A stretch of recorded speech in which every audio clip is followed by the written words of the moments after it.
Good evening, everybody. It's Monday at night, my friends, and I'm back and just feel like doing some coding tonight. I've made some changes and stuff over on Sunday when I didn't stream. I was just kind of sitting here doing some more coding. So I thought I'd just do some more. That's kind of all. I'm just in that particular mindset right now and in that particular mood. So let's go see what we can do here, my friends. Welcome on in, everybody. Welcome. I hope everyone is doing well. We're all healthy and happy and all those things. Kicking my ticket names, getting things done. Probably back at work like I was today. Boy, did I have a case of the Mondays. It's hard. It's hard to get back into the swing of things when you've been just kind of doing your own thing for a little while, for 2 weeks in my case. And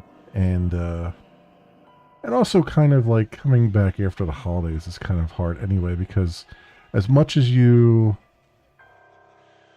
try to rest and relax during the holidays, it's never seems like it's like you managed to do it, because you still have stuff that you have to run around and do, for the holidays themselves, Like I feel like I get more rest when I take like a summer, like a week off in the summer, because I don't have any obligations.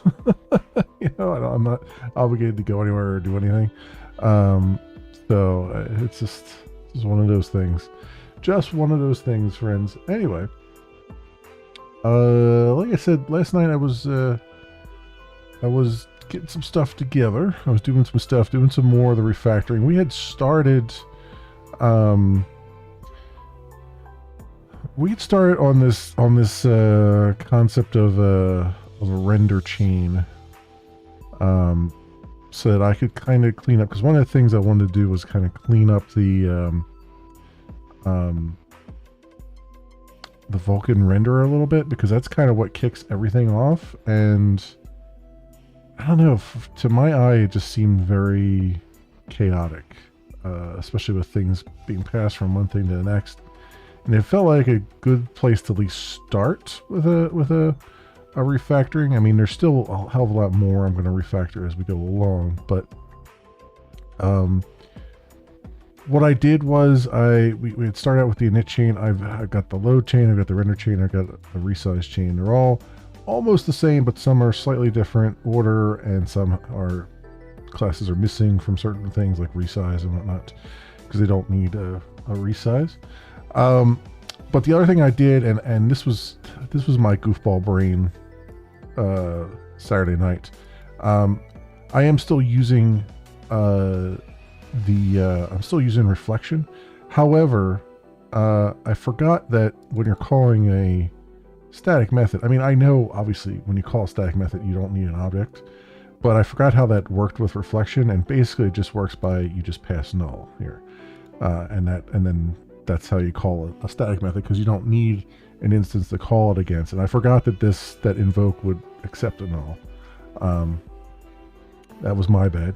But yeah, just being able to do that meant that I can get an instance here by calling our getInstance method, and then run along with it. And I put the instances into here, and then I've got them in order to do things like cleanup. I can call cleanup on all of them that are in there. The load chain can go and get particular renderers by class. So I have the render instances in here in a hash map, and it's a hash map of class and the renderer. So since most of the things that are going to need this will know what class they're trying to refer to, this was an easy way, like an easy little hack to be able to get that to it. And what do I mean by that? So I've improved or expanded the render interface. So if I look at the renderer interface here, so you can put static in here. However, for an interface, static just kind of means you have a static body here. However, you know, for the interface, obviously I can just do this, and then it still forces you to put a get instance on all the things. So it works one way or the other. Hey, hello, welcome on in. How are you doing, sir? But I added other things to be implemented by the interfaces. Even the render here, it turns out most of our renders just take command buffer and current frame. The swap chain renderer takes an image index. So I was just like, you know what, just throw them all in here, make them all implement this. However, you know, they don't have to do anything with it. Like the shadow buffer doesn't do anything with the image index. It just takes these in. And so that's what it's come down to. You can see even here, it implements resize, but it doesn't care about the resize, so it doesn't do anything. And then with render, it just calls its main render, which I made private now, and had to do its thing. The other thing I've done in these renderers is I pulled out all of the singleton references and I moved them all the way up to the top here. Basically doing it the way I would have done it in Spring, except, you know, it would have been done with annotations. You wouldn't need all this stuff, but like, I'm like partially debating bringing Spring into it, but at the same time, I'm like, nah, that's going to be too much overhead. There's just way too much there that I wouldn't use, right? So doing it this way, doing it manually, it still works. Everything's there, so it's good.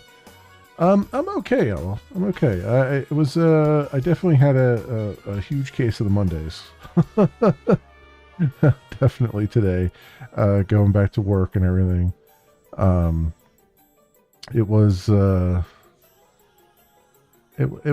It's hard. Like for me, the winter vacation, like the holiday season vacation, is the hard one to come back from, because even though I take I take 2 weeks, sometimes even 3 weeks, I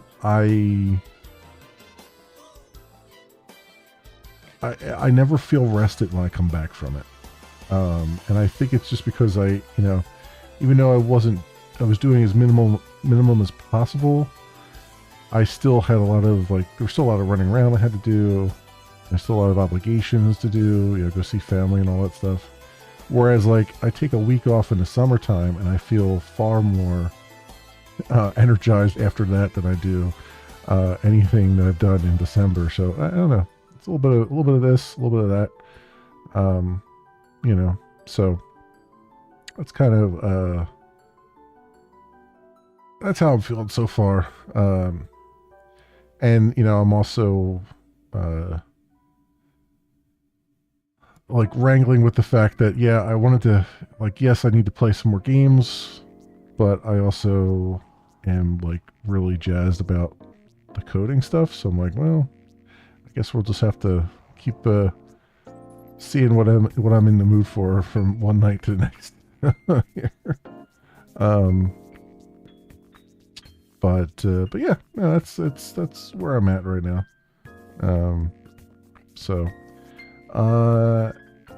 The other thing too, with the scene renderer, at one point in time, the push constants, I had pushed those down to the Vulkan model because they made more sense there at the time. But now that everything is getting populated up here and put into one giant buffer that is then just being run, it made sense to pull those back up here and get rid of the class that I made where I was just grabbing them off the instance. So that cleaned that up a little bit too. And yeah, there's still some more. I mean, as usual, there's always more things to clean up and do better. There's plenty of that throughout here. There's a lot of stuff that I'm looking at and I'm like, this could be better, or that could be better. But you know, I think it's good enough right now for the moment. Obviously, as we're going through, I'm going to be changing stuff. I've shuffled the deck chairs around a bit here. I'm thinking, honestly, of moving everything under the engine package and having engine be more of a top-level package, because eventually we're going to get to stuff that is just... well, I mean, already we have something that I would consider a tool which is the model converter.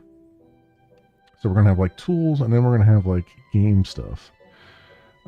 So you know, we'll probably shuffle these around again, but that'll be.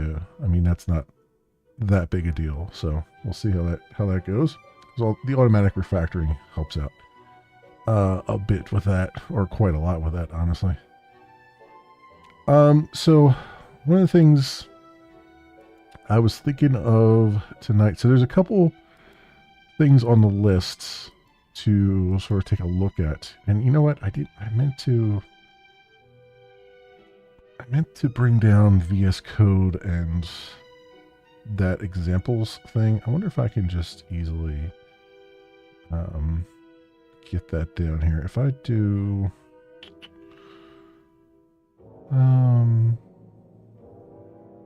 should I download VS Code or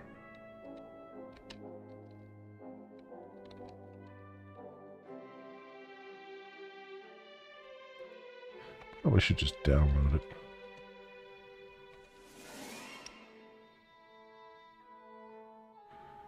Oh, there's a Flatpak of it. Alright, that's good enough for me right now.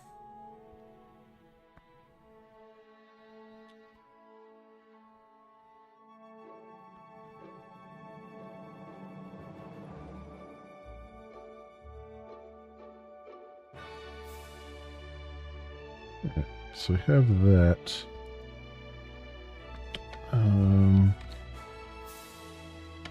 Studio Code. Pin this to Test Manager so I have it here. Right, unofficial Flatpak version. Studio Code.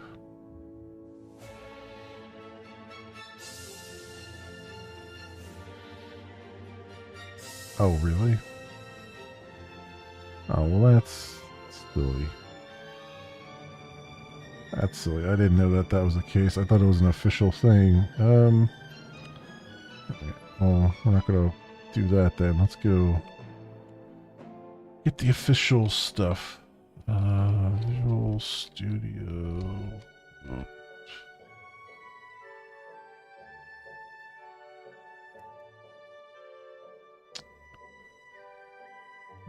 For Linux. And then let me get rid of that other thing downloaded here.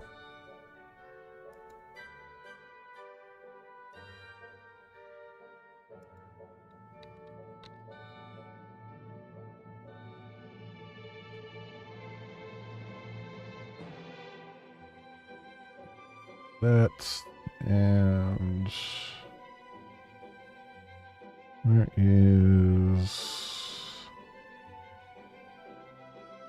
is the thing at Visual Studio Code somewhere here? Dinner was okay. Nothing too crazy.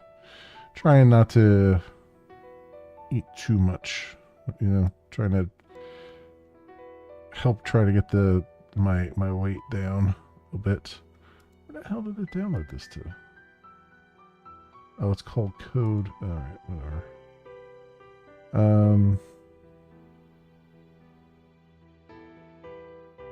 Yeah.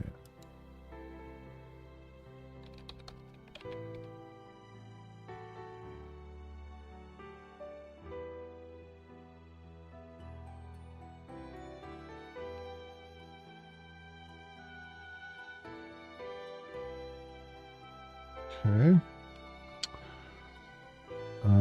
Let's see if I can find it now. There it is. There it be. Can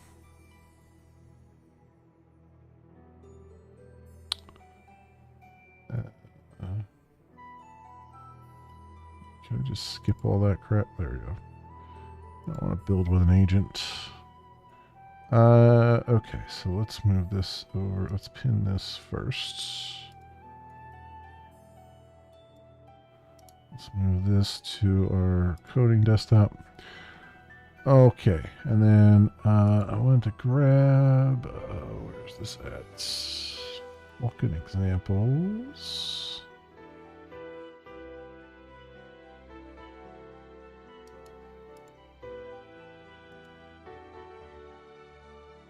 Alright.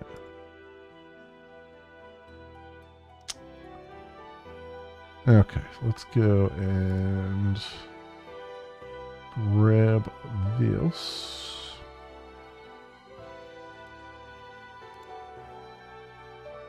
And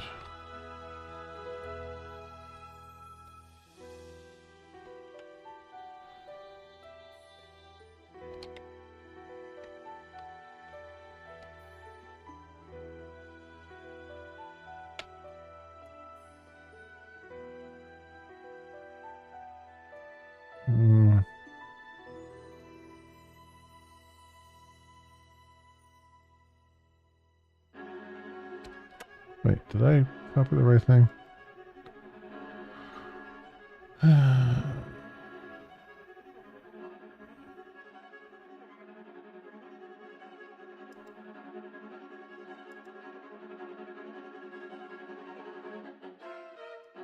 Oh, you know what? Duh. I'm an idiot. Clone. There it goes. Like, what's going on? Okay, so I should have a... I do. Okay. Good. Let's come over to our coding desktop here. Open folder, maybe. Development.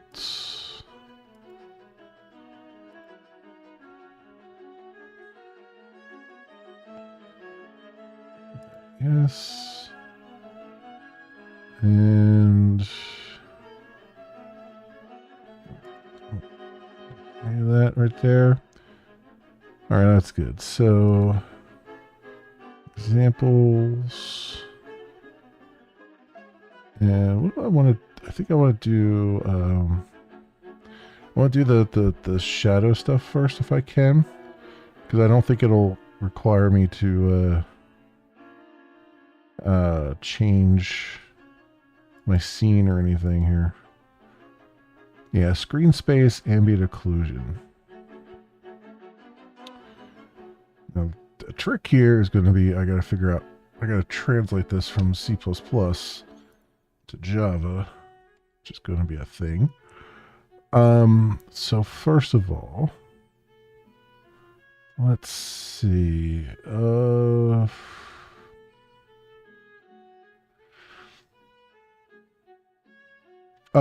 One other thing too, just one other note for the while we're talking about stuff here.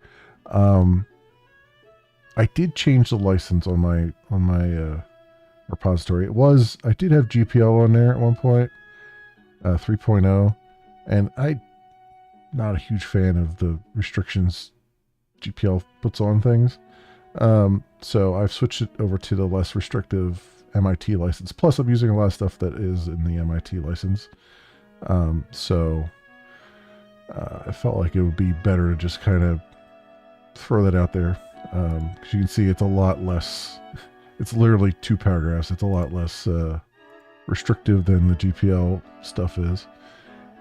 So there's that. Okay. So what we're looking at now is, I guess I should make this a little bit bigger so everybody can see it. That would make sense. They've got scene params.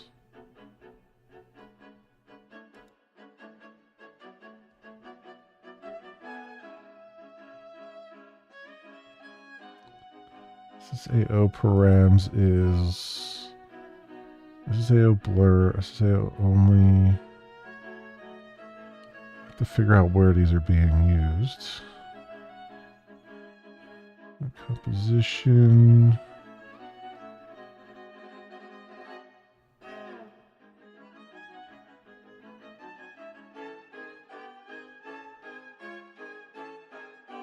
Uniform buffers. Okay, I see where they're probably doing this. So frame buffer for off-screen rendering. Frame buffer attachments. Okay.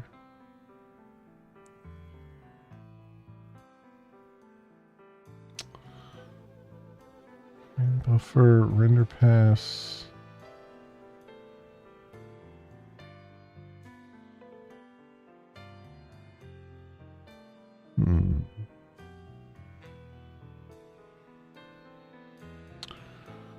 So I'm thinking, let's see, sample device.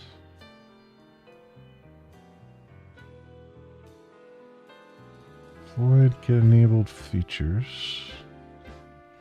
Sampler, anisotropy. Yeah, fine, whatever.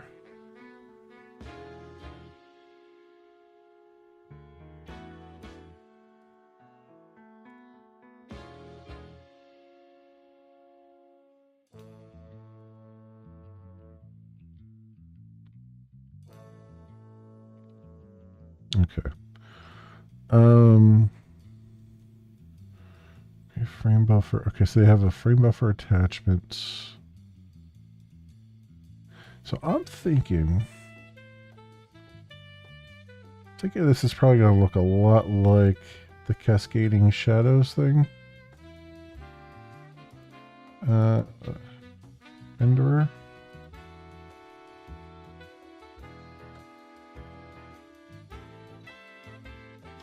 Probably. So I'm thinking, let's see.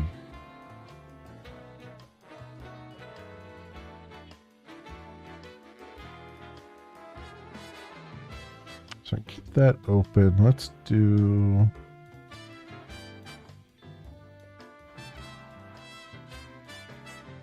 I'm going to copy this. Copy that. And... Oh, you know what though? Let's do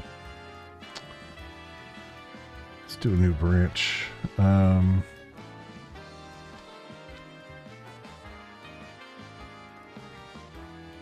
you go. And then we'll do a new package.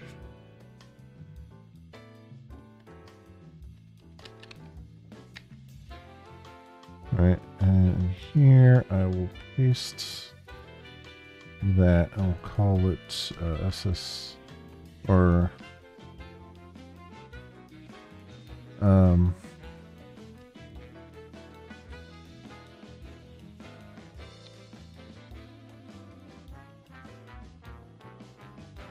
ambient inclusion renderer.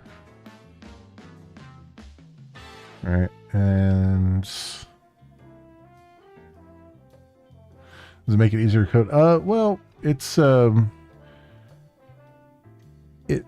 at least color codes things for me, and it does give me, like, when I roll over it, it gives me like more information and stuff. So yeah, in a way, it makes it easier for me to kind of parse what's going on there. To have this other editor up.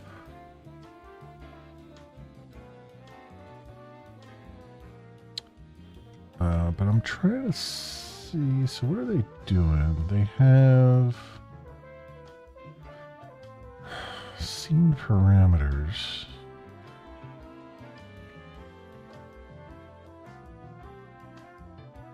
I'm not sure what that is for. What is UBO scene parameters used in? Let's see if there's a highlight down here. Update uniform buffers. Okay, so that's the uniform buffer. So I'm guessing that's going to be the geometry layout here. Geometry uniform layouts.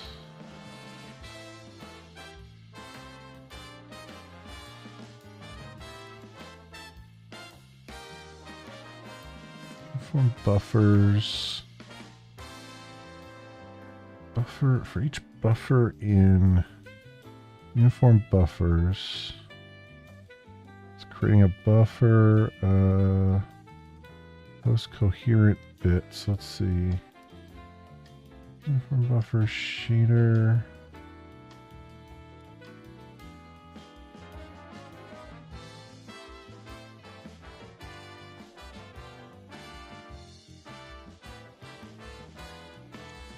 Why has 3 buffers there? So one for the scene, one for the SSAO parameters, and one for the kernel. Okay.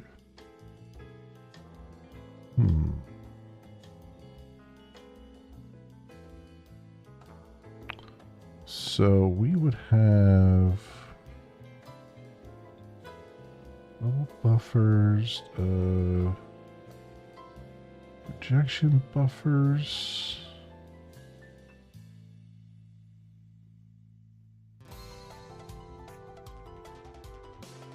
Color attachment, depth attachment, projection buffers.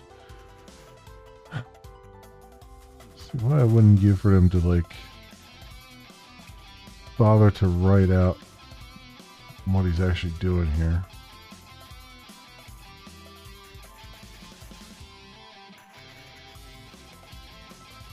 Can render pass. SSAO.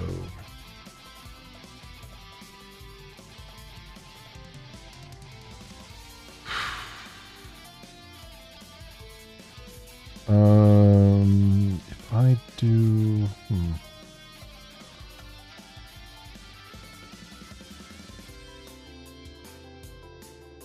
so much setup as well. I mean, that's the other problem with Vulkan in general, is that there's so damn much setup.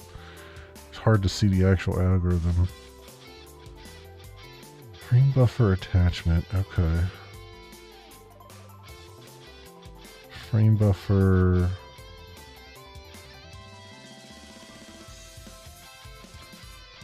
Yeah.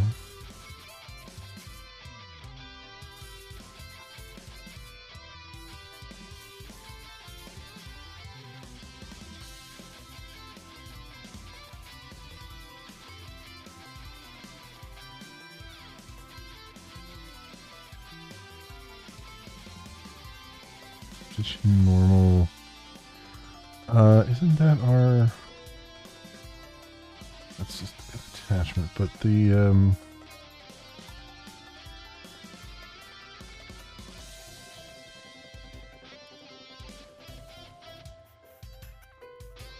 projection buffers.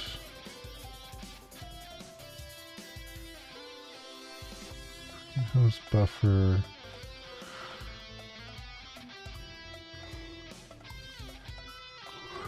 Yeah, here's the uniform buffers that we're creating.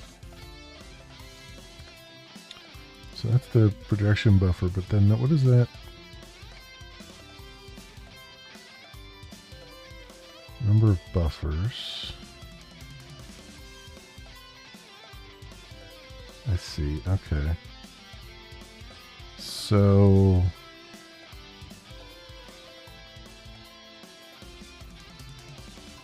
number of buffers is what?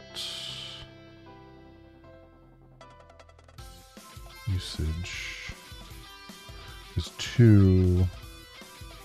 Usage, and then this is the scripter ID.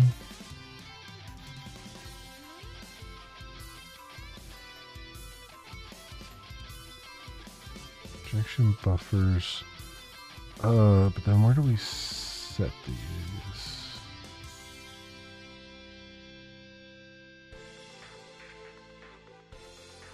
Current frame, buffer map.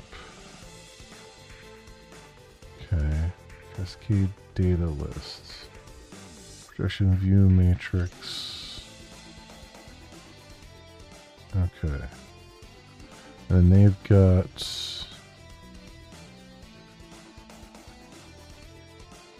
all of that.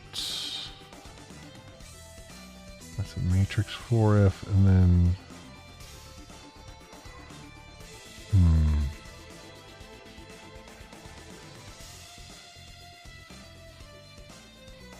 I wonder if there's already a. Let me see something here. SSAO.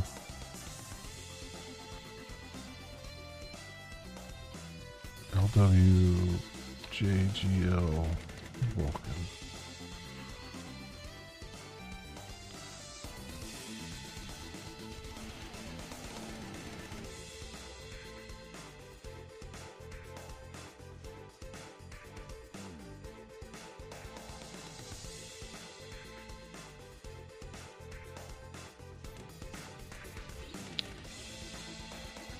Okay.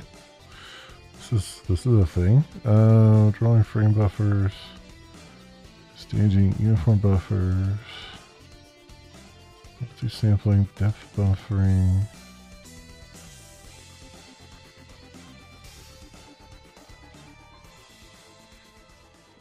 I think this is just the basics.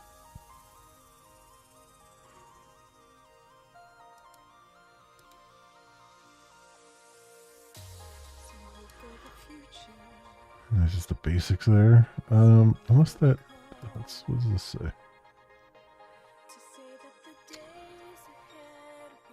Require three-dimensional position. So, screen space ambient occlusion is a widespread technique employed by many games to simulate the shadowing effect of objects occluding other nearby objects.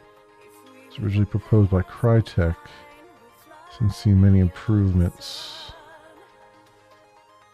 Necessary inputs are the scene depth and normals, both in view space and depth buffer. We use a rough estimate to how occluded each pixel is.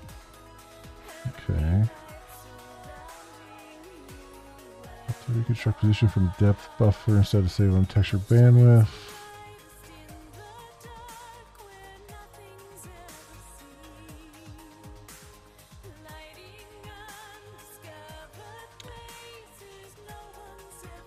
Random noise. Modulate the sample points by some random noise. A 4x4 noise texture can be generated at startup.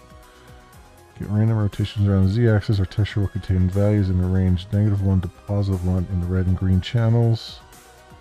Okay. Local coordinate frame.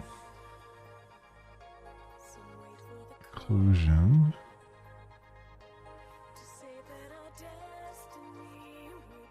Smooth step, but this is the actual. Cause he's doing like smooth step and stuff. This is the actual shader itself, which is fine. That's great, but I need to set up the shader. Specialization constant to retrieve a unique ID for the kernel size constant uniform, so we update without needing to modify the shader code dynamically. Okay. I've got specialization constants in there.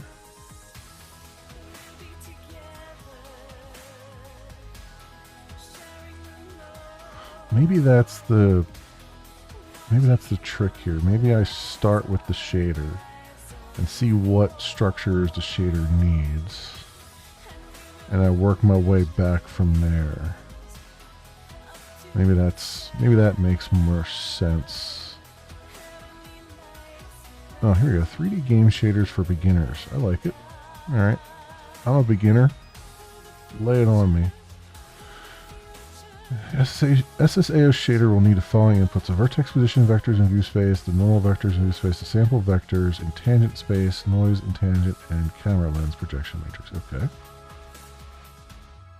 So, camera lens is just the view projection matrix, I imagine. So, Storing the vertex positions into frame buffer textures is not a necessity. We create them from the camera's depth buffer. Avoid this optimization and keep it straightforward. Feel free to use depth buffer, however, for your implementation. Okay. Set clear color. Graphics output.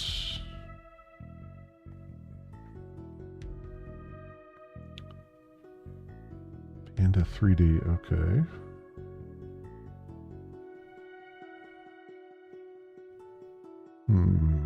Vertex normals.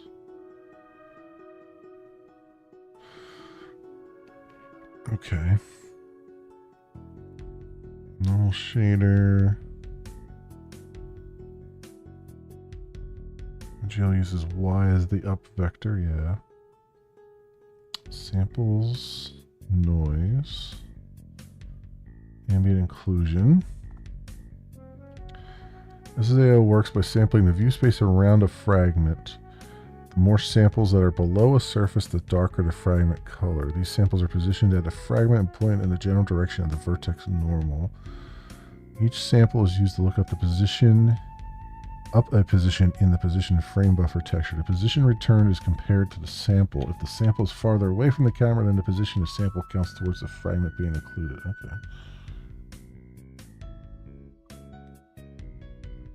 Those were certainly words, but I think I got a few of them.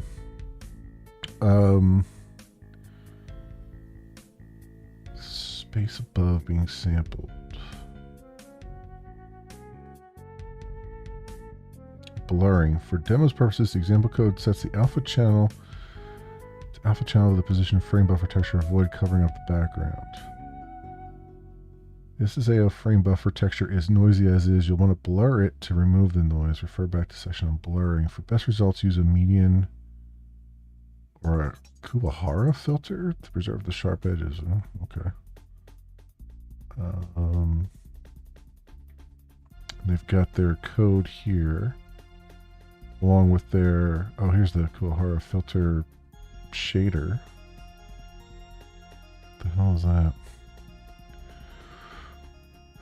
From sampler, he's got a lot of shaders for just this one thing. You know what? I think that might be the play. Let me write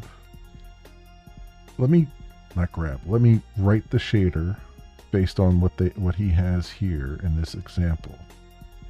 And then I can kind of work my way back and see what data structures the shader is expecting, potentially. So where's the shaders at? Here they are. GLSO, and I want SSAO here. Oh, he's got a lot of shaders too. Okay. Okay. Blur fragment shader. Yeah, see, now I can kind of look at like, okay, it's expecting, well, it's expecting these coming in, right? And then it's going to send this out to the next shader. And now I've had a sampler 2D already in some stuff, so I probably can reuse however I did that. I think I have one for the cascading shadows even. Okay, this might be a little bit easier to follow? Question mark. I also feel like I need to do something about this shaders folder. I should probably start making subfolders here. Let's do that right now. Directory, we'll call this SSAO here. And we'll do new shader file. And I want a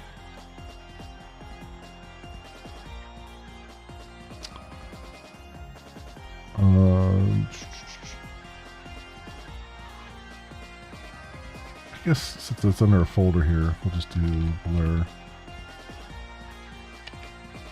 Oh, you know what? No. Because I don't know if it's going to be fragment or vertex. I know they have fragment and then vertex there, but I'm going to do I put it in the name itself. So blur fragment. All right.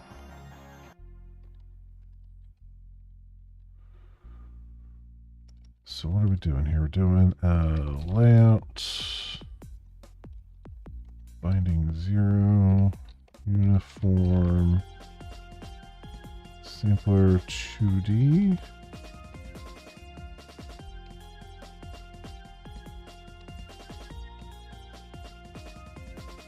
All right, layout, location 0, vector 2. So we need the UV in. Okay. Layout.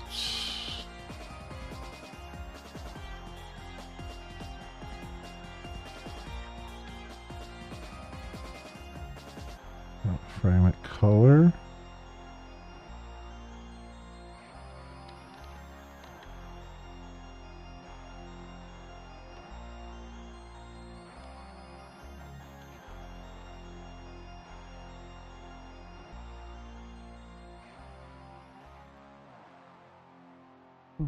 Divide 1 over vector 2 texture size sampler SSAO 0.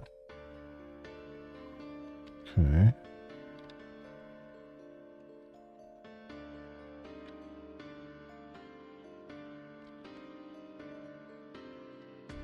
X equals negative blur range. X is less than or equal to blur range. X plus plus.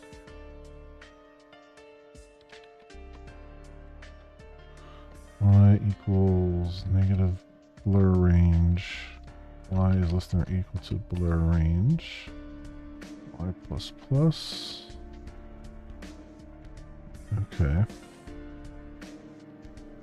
So vector 2 offset.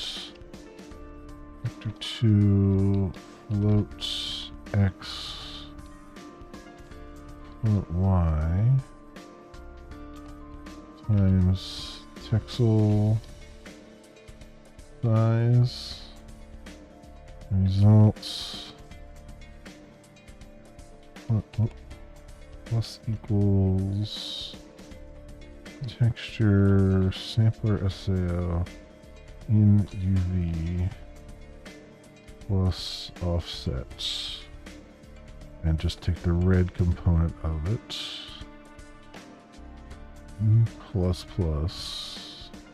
Okay, it's just a counter. Where's N used at? Oh, it's down out fragment color. So it's the count of everything. Okay. But Y X blur range. Oh, so it's -2. So they're doing negative blur range here. Blur range is set to 2. So they're doing from X from -2 to +2 in steps of 1. So -2, -1, 0, 1, 2. And the same with Y. Okay. And then N is just going to be the count of every time we've gone through these loops, the inner loop and the outer loop. So really N is like... N is... Well, we'll go through this like -2, 1, 0, 1, 2. So 5 times. So N's probably 25, I imagine. So, okay. And out fragment color is results divided by float N. that's that. Okay, so that's the blur, and then composition. This is using a lot of samplers.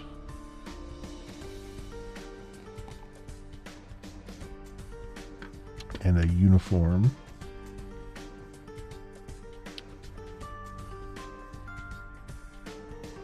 And a dummy variable? I wonder why they put a... Is that just for padding purposes?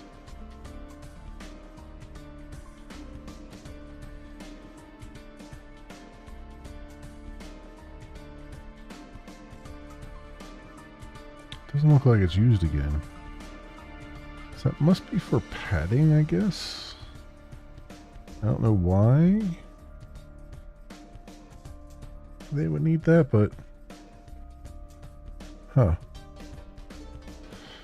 Okay, so this is composition.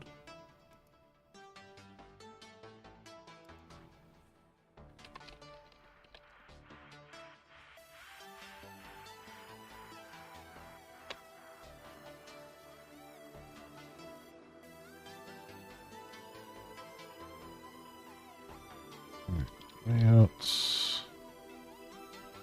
Ding 0. Super 2D.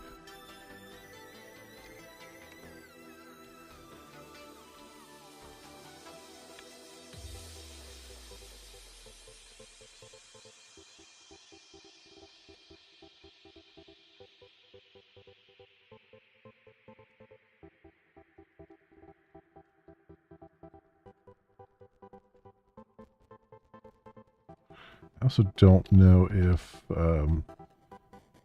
this takes advantage of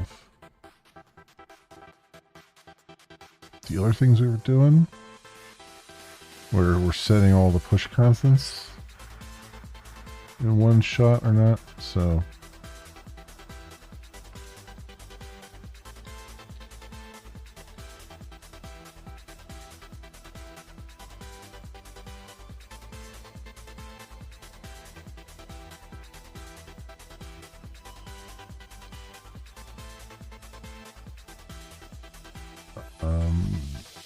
Uniform.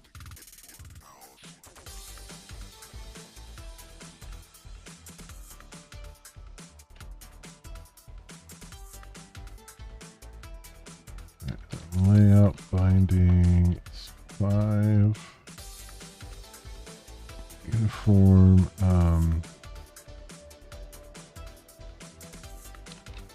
I'll just call it UBO, I guess.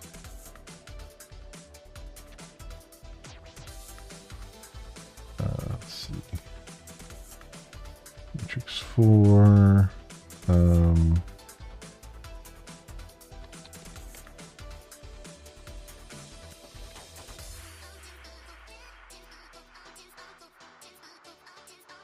Only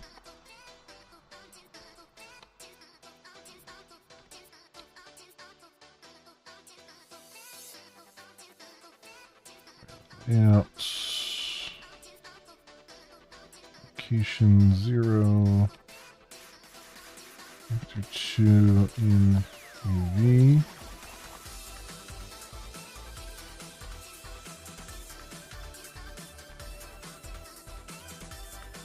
Out vector 4 fragments forward.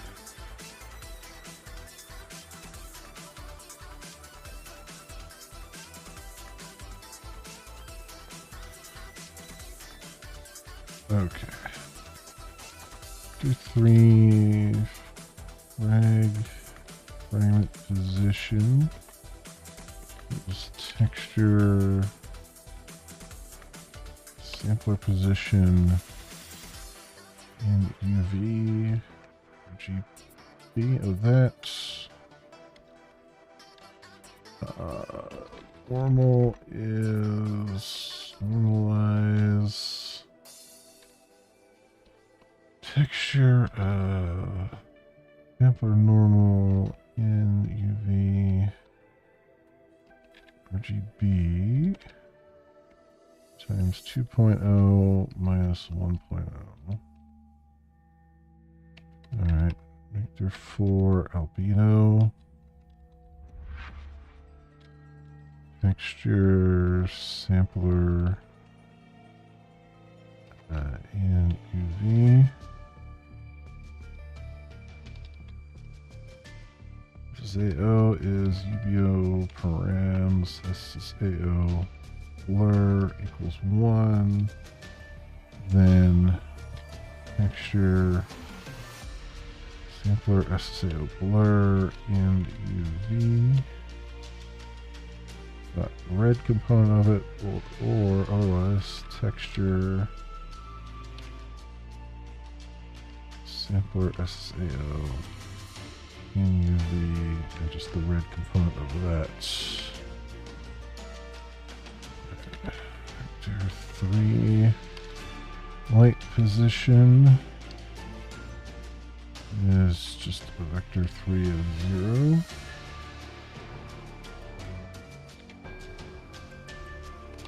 L.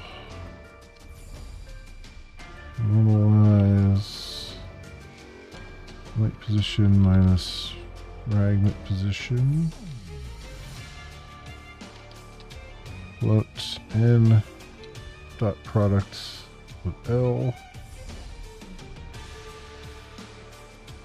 is max 0.5 dot product of the normal and the L. If UBO params SSAO only is 1. Ouch. Fragment color RGB equals SSAO RRR. Okay. Else vector 3 base color is albedo RGB times N dot L.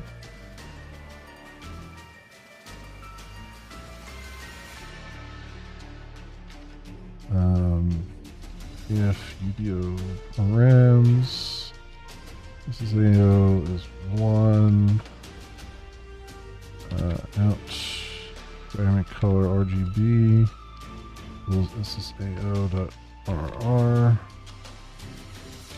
If UBO params SSAO only does not equal 1. Fragment color RGB times equals base color.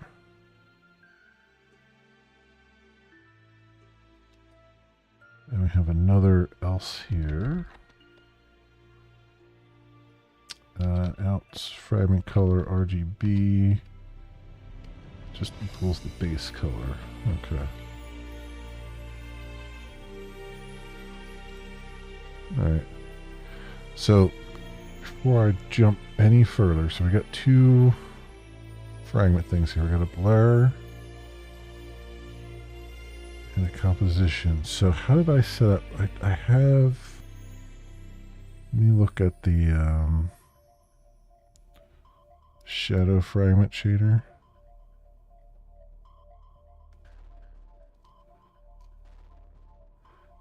Fragment color. Yeah, see, I'm like throwing just buffers at things now. But here we go. Texture sampler. Uniform sampler 2D.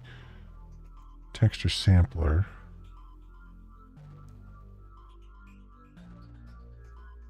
So then in the shadow renderer, or actually in here, let me close that one. So texture sampler, Vulkan texture sampler. Okay. So we at least keep the texture sampler. So what does that need?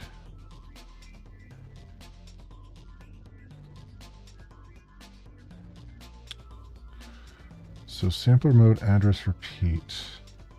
So let me make sure that that's the same up here.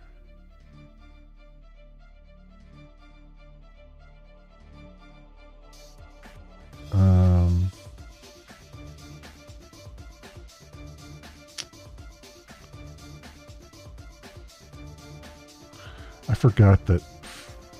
Damn, I hate that so much.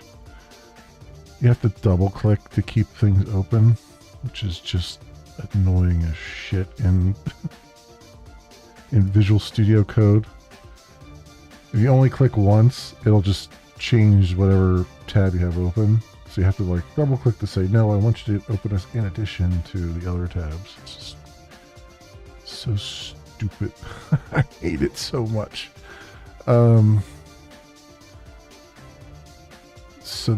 So texture, let's see if we have a texture sampler.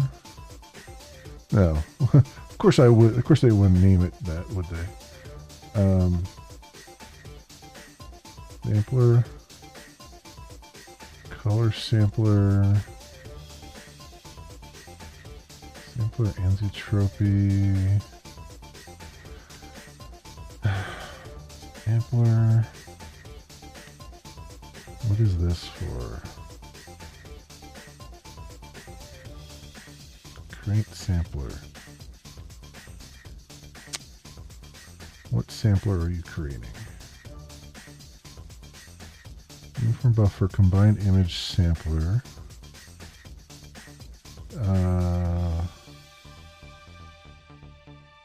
Descriptor type. Combined image sampler.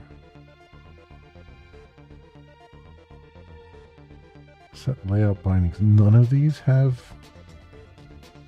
actual names.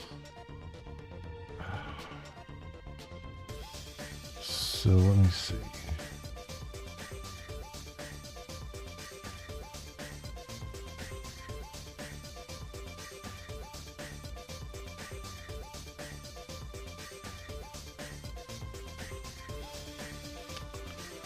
That's binding 0 there, right? So position normal, blah, blah, blah. 0, 1, 2, 3, 4, and 5. So what do they have here? 0, 1, 2, 3, 4. And then I guess they make another one somewhere else. These are image samplers and then 2 uniform buffers. Is that what they've got here? 1, 2, 3, 4, 5 image samplers and 1 uniform buffer. 1, 2, 3. We only have 3 here and 2 uniform buffers. Great. I love it when nothing makes any freaking sense. Example my ass. So SAO blur. Okay, here's the other image sampler. Set layout bindings. And then they've got 1, 2, 3, 4. Okay, here's the okay, this is the composition one. Is that the one? Okay, composition. Okay, so they actually put comments here. Thank freaking God. They put some goddamn comments somewhere. So then the blur fragment is taking this, right? It's doing combine image sampler, shader stage, fragment bits.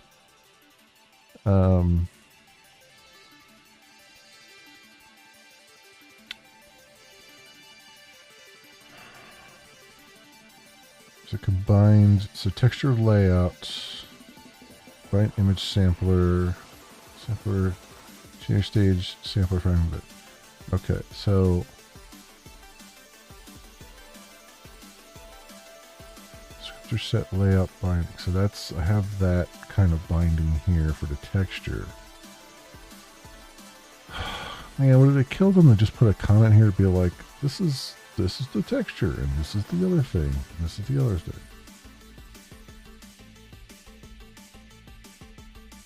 Yeah, like he's got the descriptors here. Blur image descriptor. Descriptor image info. Uniform buffers. Right descriptor sets. And generation, blur, composition. Allocate descriptor sets. Pair pipeline. Huh.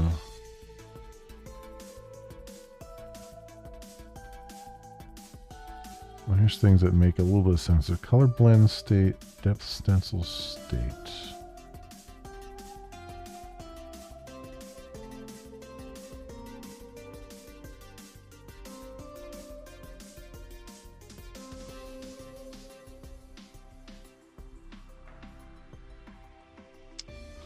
How much of that...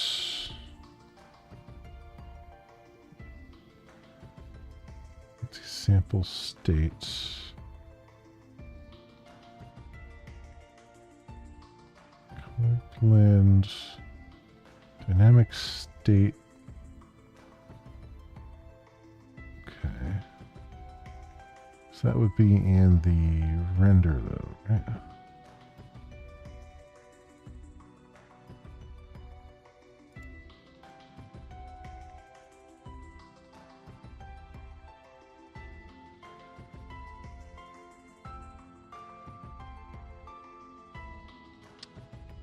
Image barrier.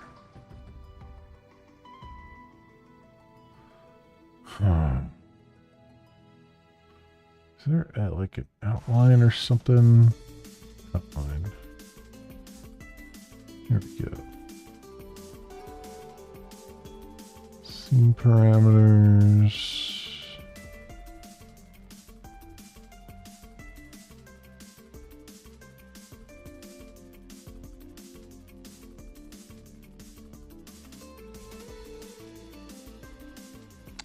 Pair buffers. So render. Update uniform buffers. Build command buffer. Submit frame. Huh?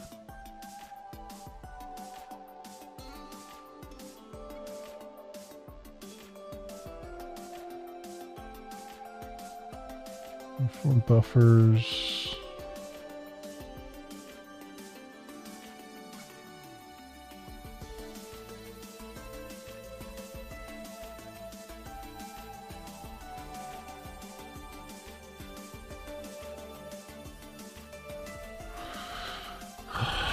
Okay.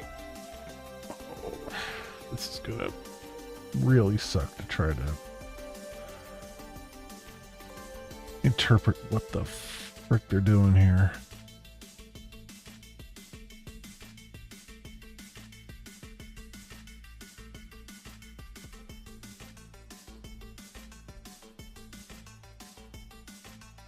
Command buffer.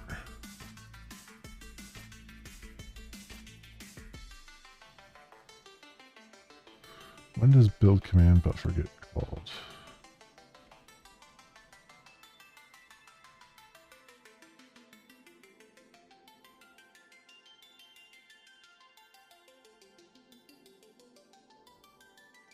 Oh, for crying out loud. I just want references in this file. Freaking dumbass editor. You should use Visual Studio Code. Why? It's the stupidest fucking editor ever fucking made here. Christ. Yeah, show me the references, and it's like, here's 85 files with references. Like, that's not what I asked for. Show me the references in this goddamn file.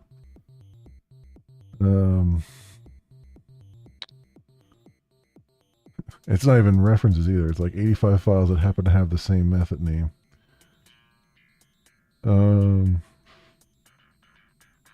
Sampler.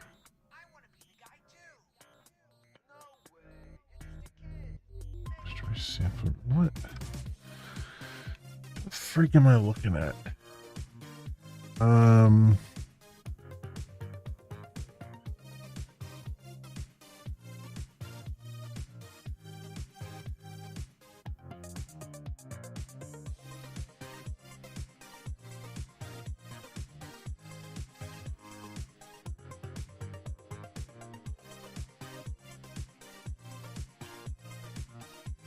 hmm.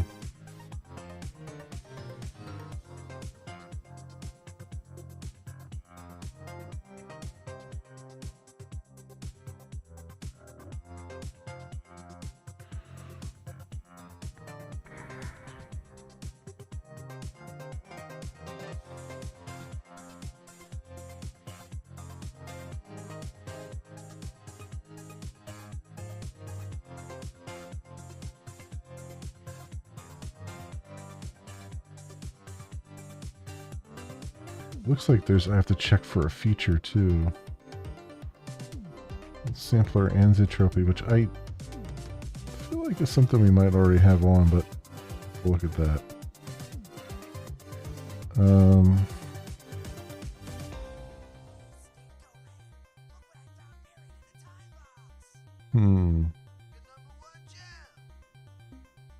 Pipelines. Blend attachment state, color blend state, depth stencil state. Do we viewport state? Do we really need all of these? We didn't need nearly all of those for the shadow, cascading shadows.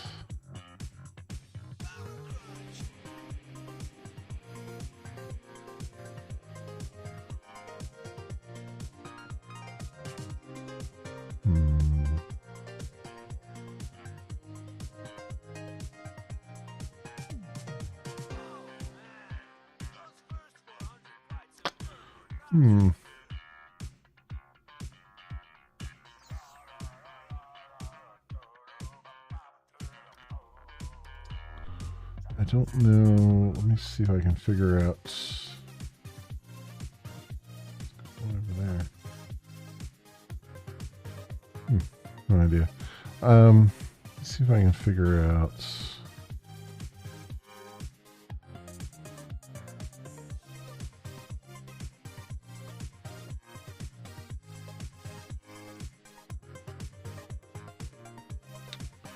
Scripters. Uniform layout, texture layout, push constant buffer.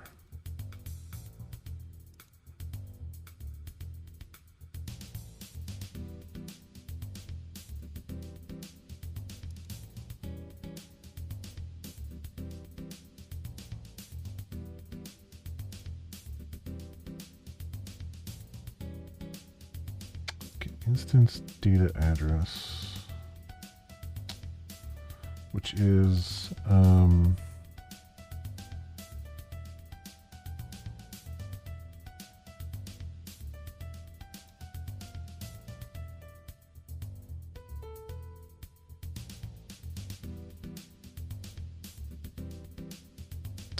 scene renderer.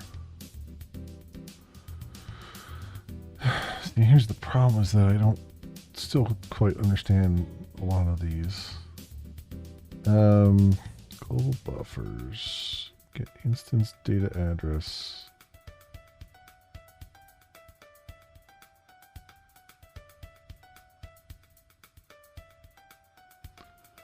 Where do I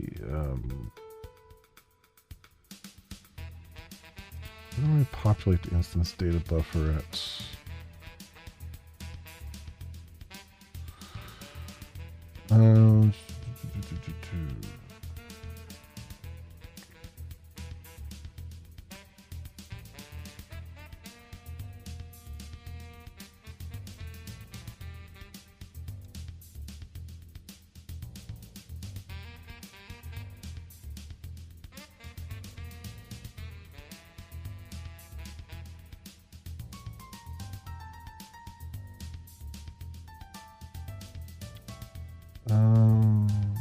Draw counts, instance data size.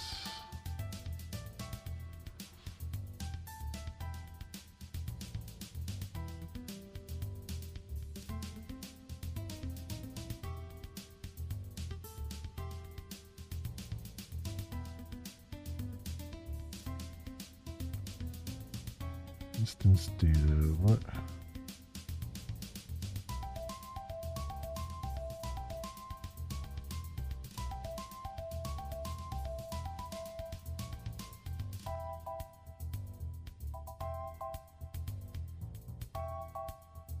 Oh, that's the indirect. That's all the meshes. Instance data, I guess.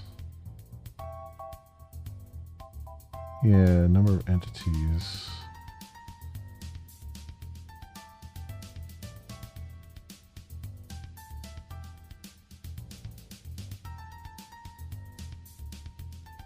Create or update buffers.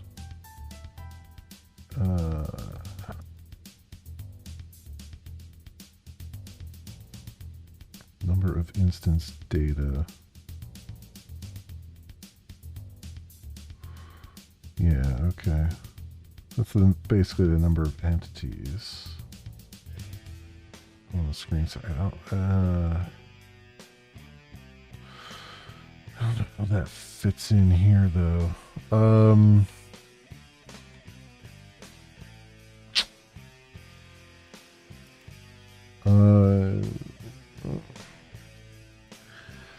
What I need is a tutorial for dummies. Because trying to read someone else's, like, I'm infinitely grateful that someone put an example out here. But boy, it would be nice if they took the time to actually explain what the hell they're doing and, like, have a proper flow in their code so you can actually follow it.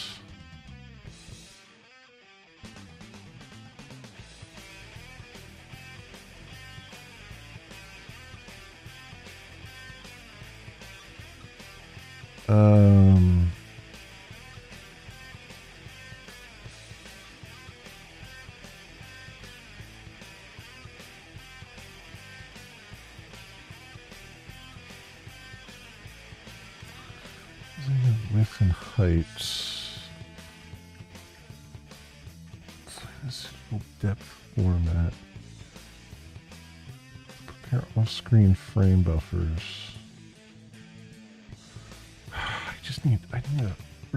I need a written tutorial or something here.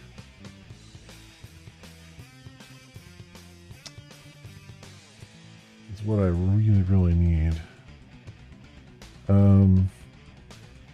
Or even, like, is there, let's see, SSAO, okay.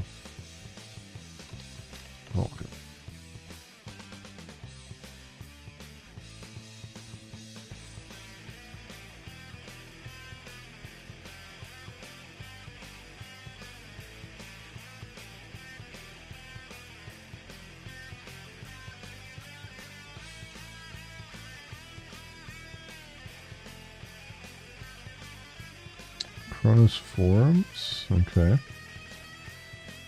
And then Vulkan subpasses to implement deferred shading. Browser and subpass for desktop applications. Arbitrarily.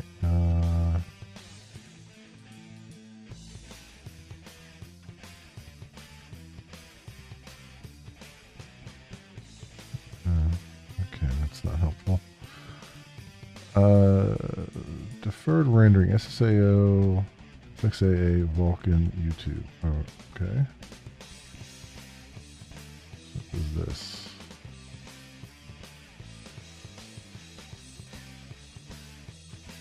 Just a game engine showcase. Oh, it's only 56 seconds? Oh, fine. It's not even loading anyway.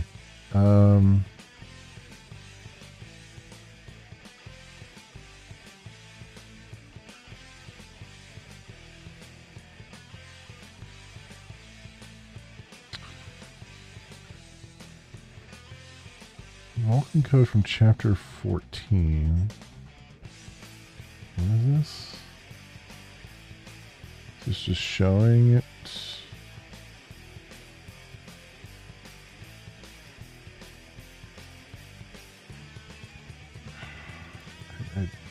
That's awesome and great, but I need...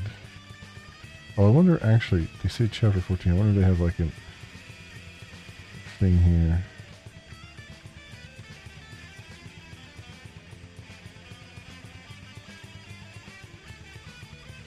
From chapter 14. What?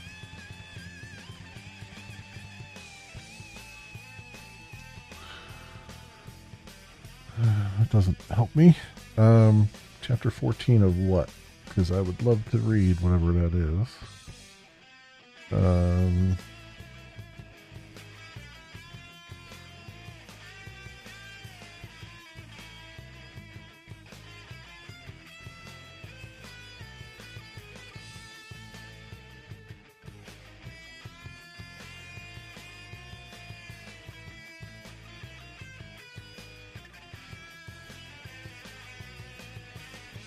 If render pass generates a G buffer, contains attachment, view space position attachment, okay.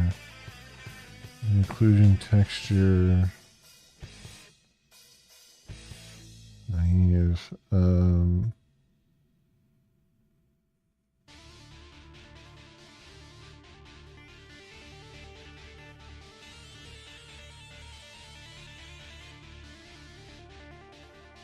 Normal depth attachments. Generate ambient occlusion texture, which is rendered at half resolution. The texture will have noise from random rotations. Perform one part of Gaussian blur.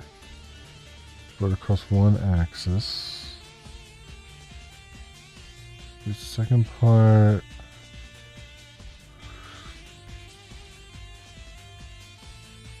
I mean, yeah, that sounds like it would work. It just, you know, it's not exactly helping someone that's still trying to learn the basics.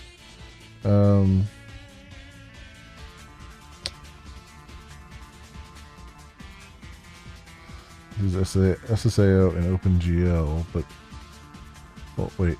Oh, we learned how to implement SSAO and OpenGL. Implement this technique using the Vulkan API.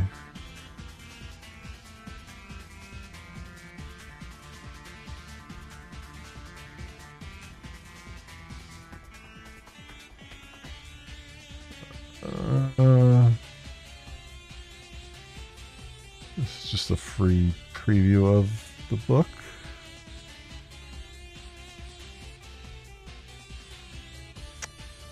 SSAO, Vulkan, HDR,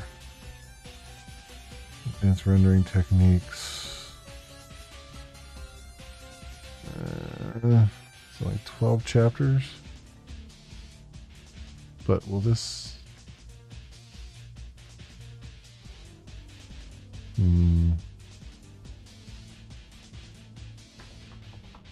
The problem with something like this is there's no guarantee that's actually going to help me. Or worse yet, I'll pay the money for that book and it'll be, you know, that's the only chapter that I'll be able to use.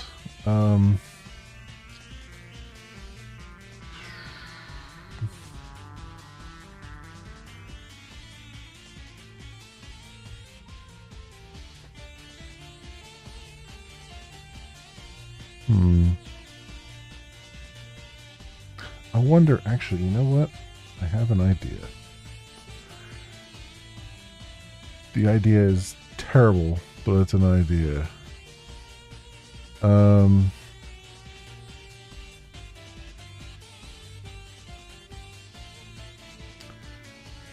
It's really terrible, but it's an idea.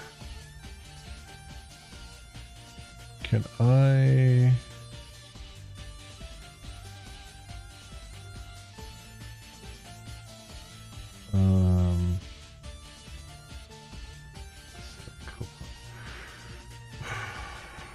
How am I gonna do this?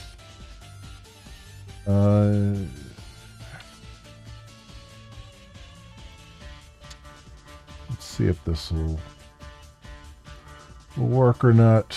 I have a feeling this is gonna really suck, but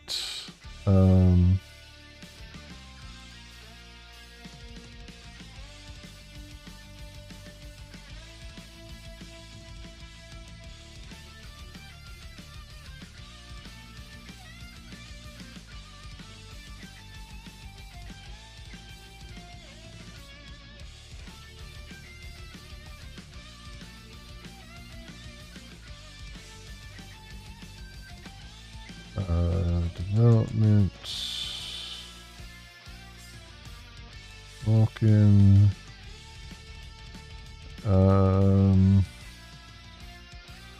examples,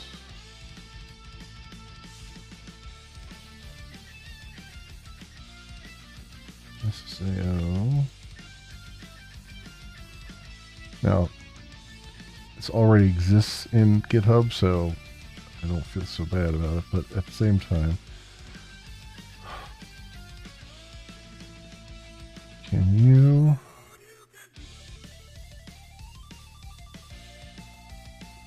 describe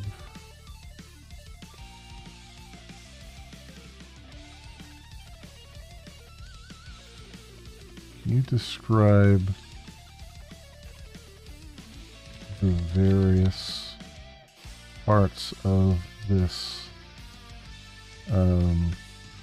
source file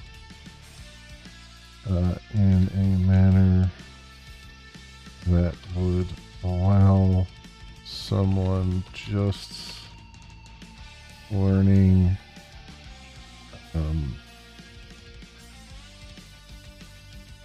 Vulkan techniques and attempting to apply them via Java language in using LWJGL.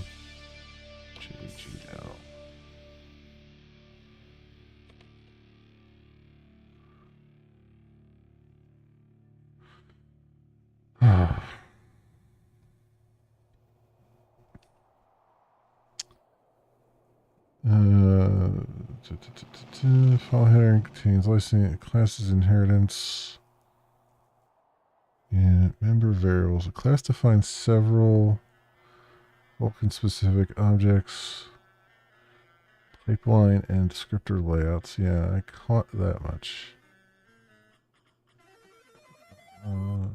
Setting Vulkan states, samplers, buffers, and attachments.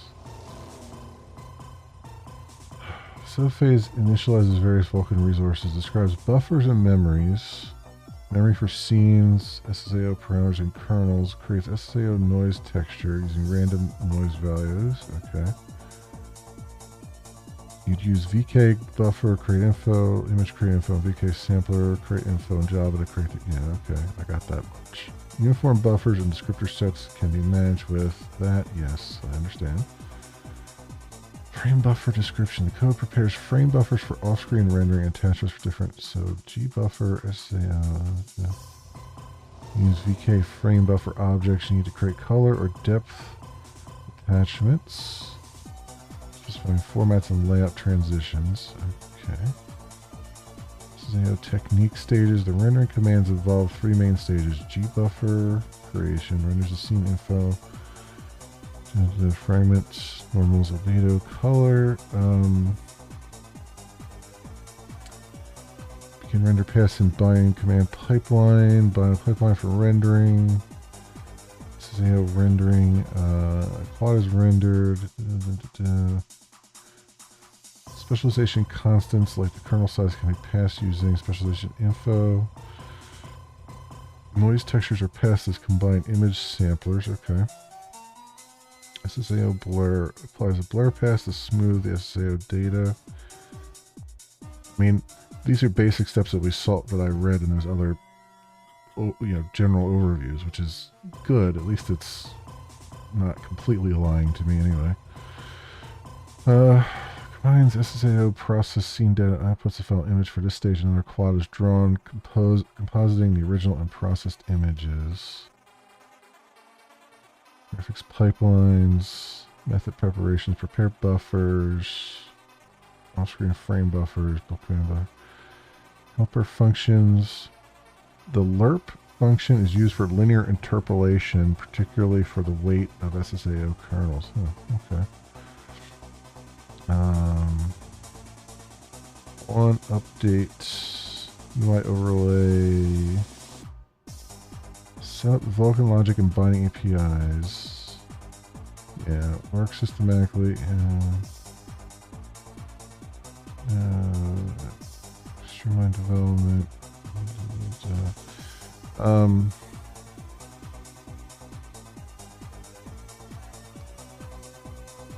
Pipeline and descriptor layouts. Find several Vulkan specific objects. Okay.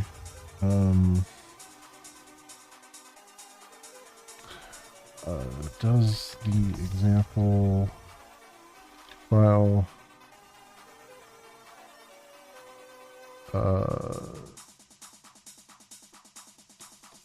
work with push constant buffers and indirect drawing?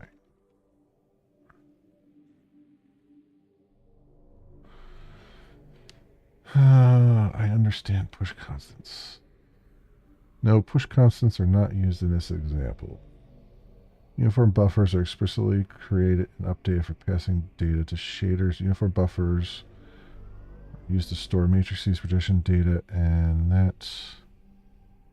If you want to use push constants, define a push constant range during pipeline layout creation. Update the push constant data using that in your command buffer. Update the shader code to use layout push constant to access. Yeah, okay. Indirect drawing. There's no use of indirect drawing in this example. Example explicitly invokes regular drawing commands. Yeah, that's what I was afraid of. Non-index rendering.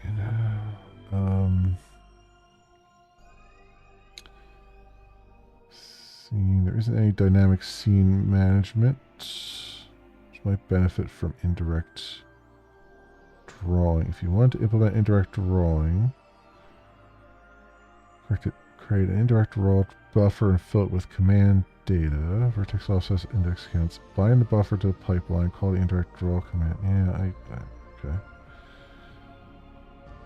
You can optimize certain parameters like SSAO, kernel size radius, or UPO SSAO parameters by replacing uniform buffers for such data with push constants. This would simplify shader updates and improve small data update performance. Whenever an LLM says something like this, I assume it's lying. So this will improve your workflow by 54%. Like, yeah, sure it will. Using indirect drawing. If dynamic models or instances were introduced into this implementation, indirect drawing would become beneficial. For indirect buffer detailing a number of instances of objects.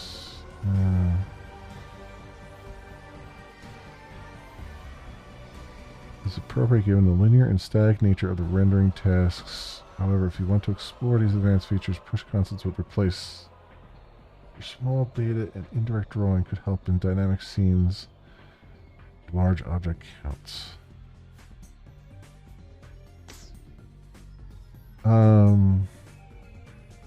Sure.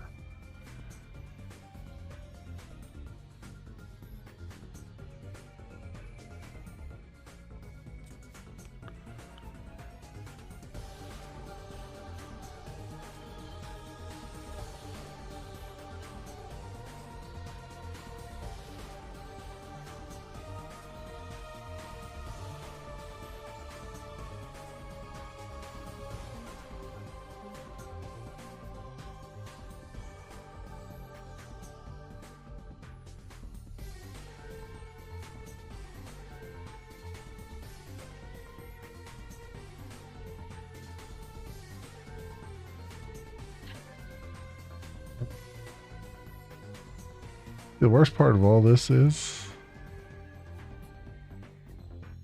it's not really telling me anything I couldn't have already found, but it does kind of help focus a little bit.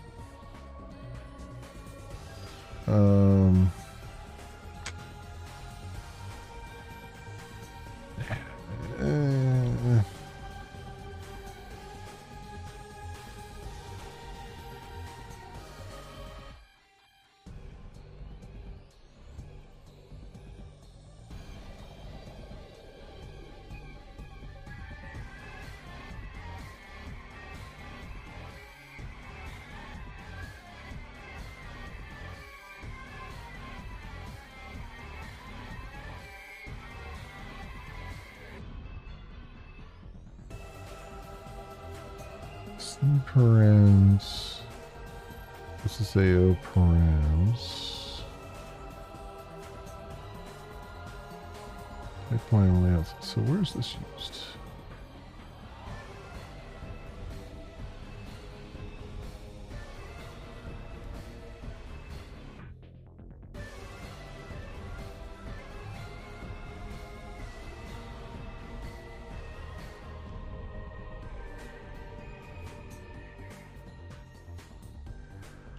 This is AO pass only. That's UI overlay.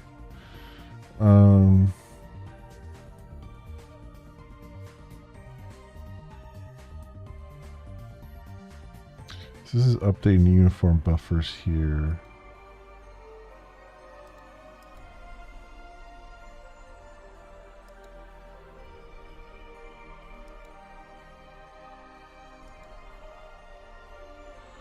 So I want to update uniform buffers.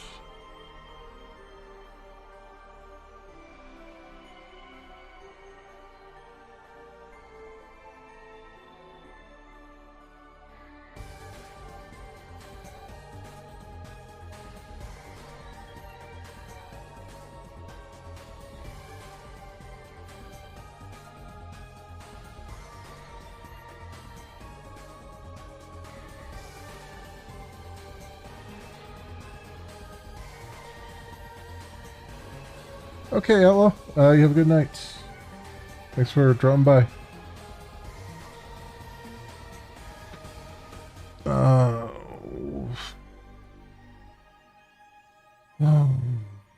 This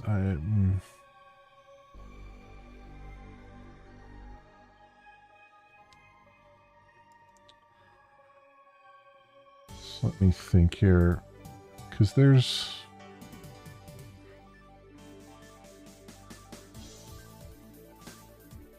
This is the scene renderer.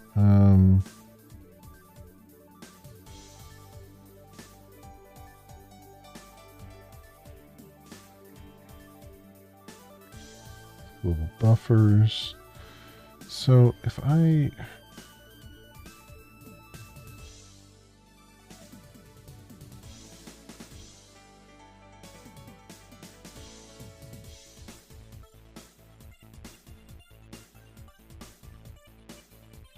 let's look at the instance data address, right? And this is for the shadows.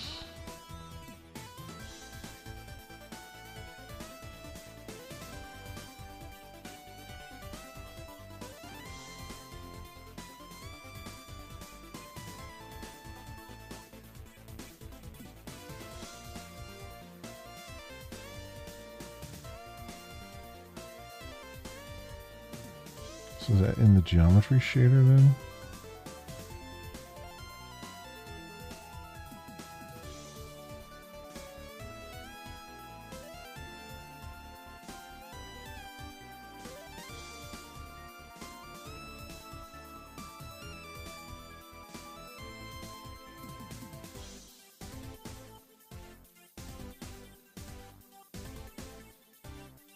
Section view.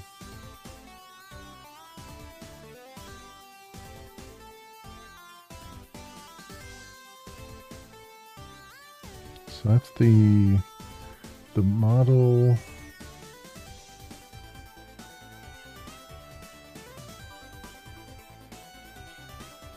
Injection view matrices, GL invocation ID, GL position.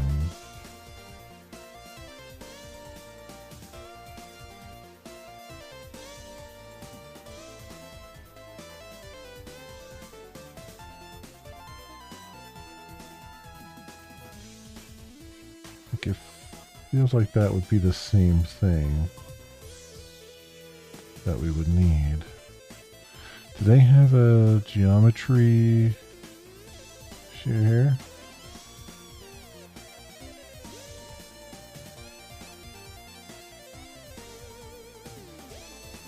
Hey, the code guy. Welcome. Welcome on in. Memory death leak? Yeah, right? Nah, it's... if anything, it's... memory can't figure things out. Leak. Can I show the game I made for now? It's there's not much to show, but I can certainly do that. Let me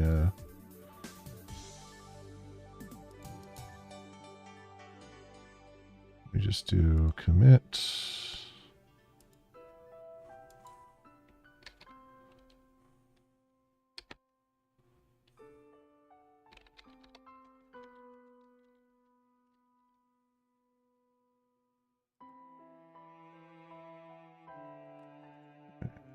Put that there. And that's on a branch. I'll go back to main here. And this is what I have so far. I'll turn the actual audio on.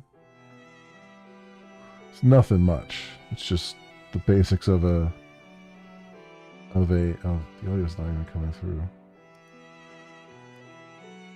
It's because that's not working. There you go. There you go. There's some of the audio there. But yeah, I mean, I was following a book, and that's online about how to get like the basics done. You know, all these models are free models available out, you know, on the web and all that stuff. I still have a problem with the mouse control. I don't know. I gotta figure out what's going on with that. But yeah, like I got like basic animations and all that stuff. And I'm working on trying to improve the shadows and stuff right now. Like I can change the shadow, the way the light is going and all that stuff. I got like basic sound going and all that. I didn't do the animation.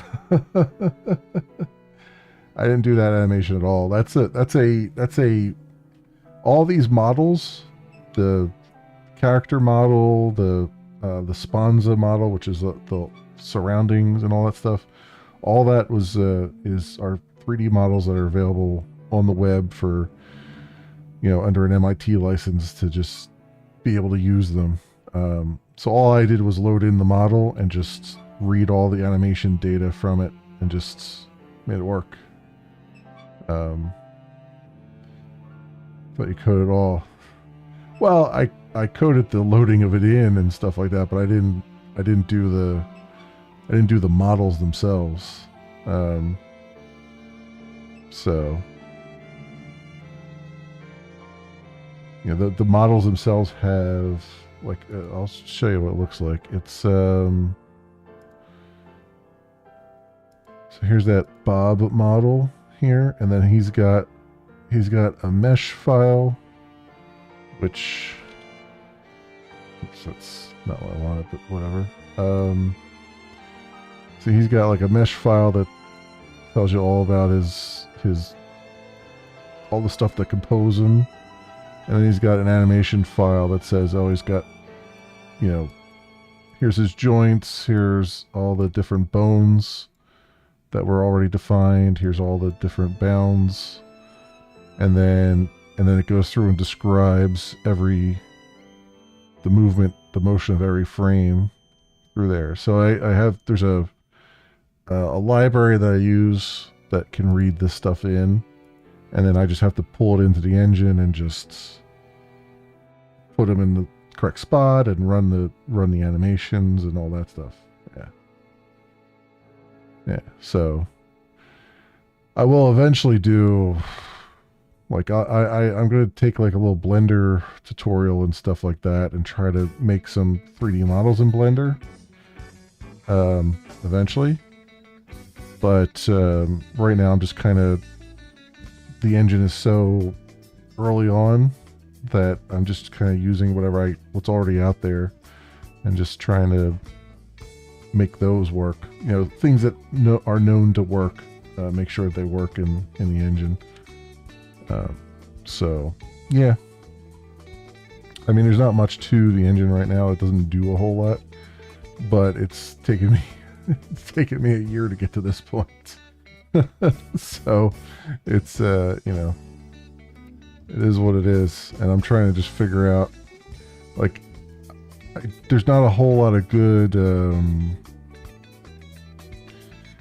there's not a lot of good tutorials and stuff. I mean, there was a decent enough tutorial to get me to where I'm at, but now when I want to do more advanced stuff, the tutorials are pretty rough, and so I'm kind of struggling now to try to figure out, like, I'm trying to do SSAO right now, which is more shadows for the scene, and it's already kicking my butt, and I've barely gone through below the surface. Can you make him run? No, I don't have any of that yet. Can you make your camera bigger and fix it below on the right side? Oh, you mean my webcam? I try not to make it too big because I don't want to block all the code and stuff. Plus, I don't have my light on, so you're probably getting a bunch of the green screen coming through too. Yeah, I don't like to make the picture the webcam any bigger, because it's not really, like, I play a lot of games on the channel, so I don't like to cover over the actual games themselves, and I don't want to cover the code either. It's not really about me, it's about the hell I'm doing. You're floating in the middle. Well, that's because in most games that I play, there's no UI elements right where I've put the camera. Because if I put the camera down in the corner, I'm always either blocking something, or I have to move it to the other corner, or I have to move this way and that way. So I found over the years that if I just put the camera here, I don't have to deal with it. I'm not really a big fan of having the webcam in the first place. But I was like, you know what? Let me just find a spot that is relatively unpopulated by most games, and I'll just put it there and then call it a day. Yeah, I just don't. I don't want to put any actual thought into it. You know, because the worst part of that is, like, someone comes in and says, "Oh, your webcam's blocking this thing," and so you move it, and then someone else comes in and says, "Oh, your webcam's blocking that now," and it's like, you know, constantly move things around. So that's why I just picked the spot, and I was like, this is good enough.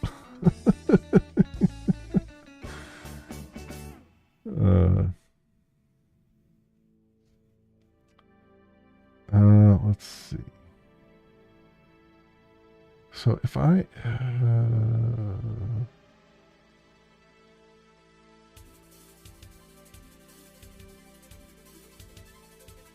clear values, why do they have so many clear values?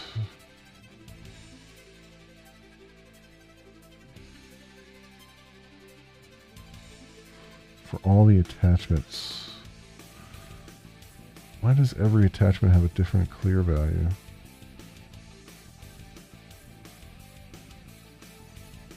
I mean, I have clear depth and clear color, and that feels like that's more than enough. Oh, this is, you know what? I'm on the wrong branch. Let's go back. So branches on. There we go.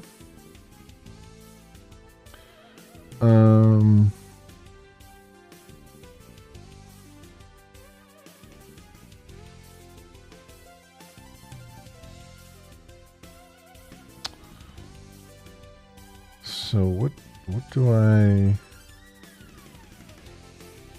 And push constants, fragment shader files,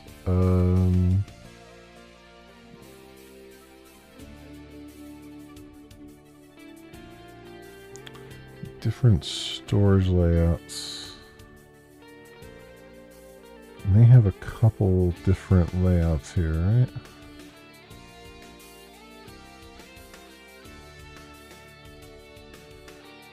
And draw. Second pass. So first pass fill gbuffer components. Begin render pass.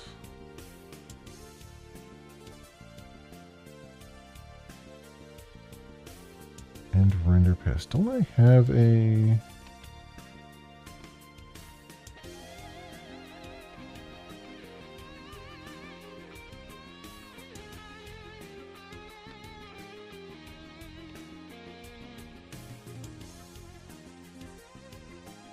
and render.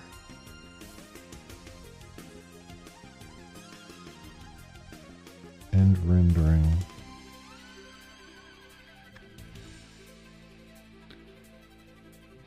Begin a dynamic render pass instance. Okay.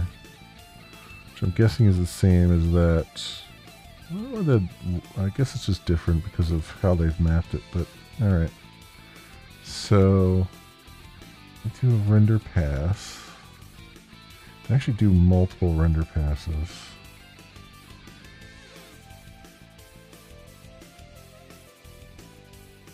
I don't think I have an instance where I do multiple render passes. I don't think. I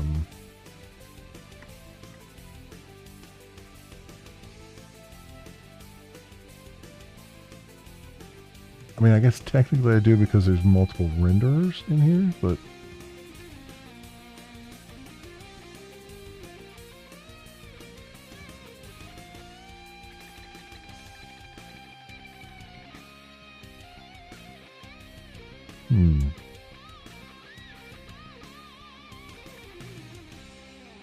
Does the,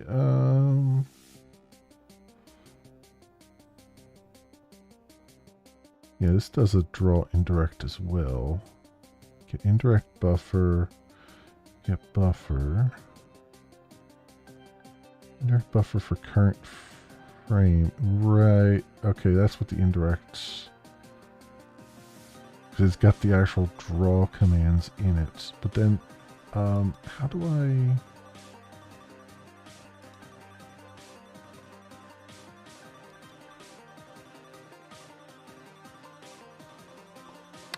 I have like an add command or something, right?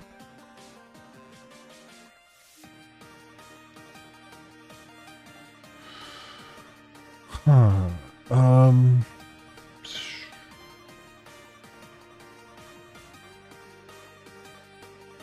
Draw counts for the frame.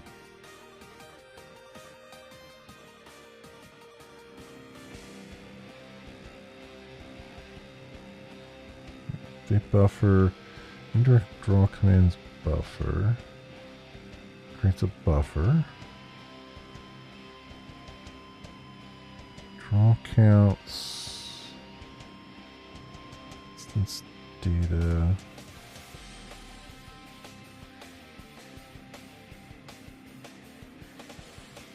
get indirect buffer,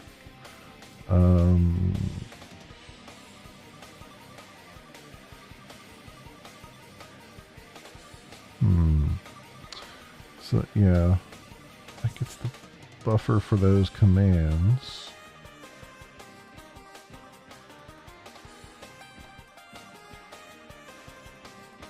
Well, maybe, okay, so I only have it for the scene in the shadow one, though. How about the lighting renderer? What do I do here?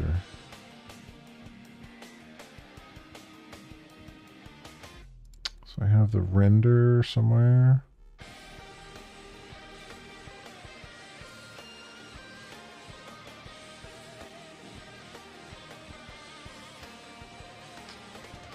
State, cascade shadow, matrices.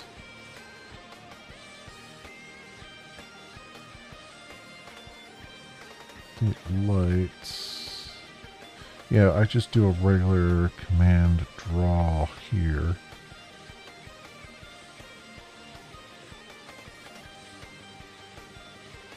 So maybe it's just a matter of let's do it the way that they did it, which is the regular direct command draw. And then once I've got something that seems to work, then I can kind of go in and see if I can finagle it to be the more efficient pipeline. Maybe. That's probably the correct play. Because the hardest part right now is just translating all this C++ stuff over to Java. And getting it to just plain work, and then I can refactor it from there. Let me see.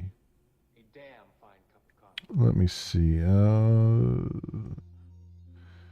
This is AO generation. I guess.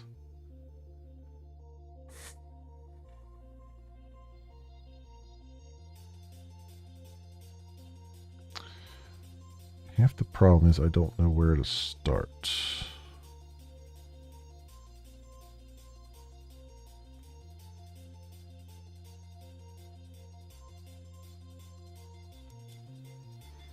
Because I have a lot of stuff here.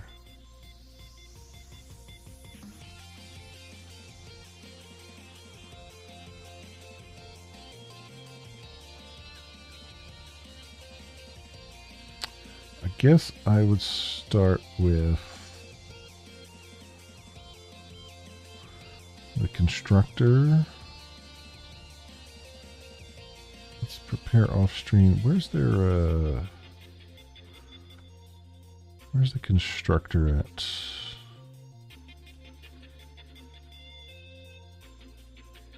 Is this the constructor? Public? No.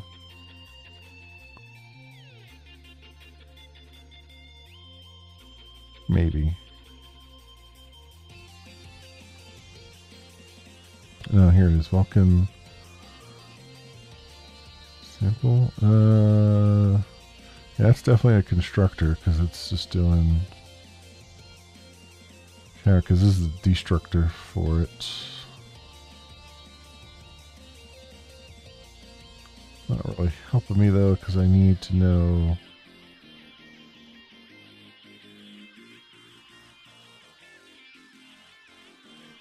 Vulkan example base.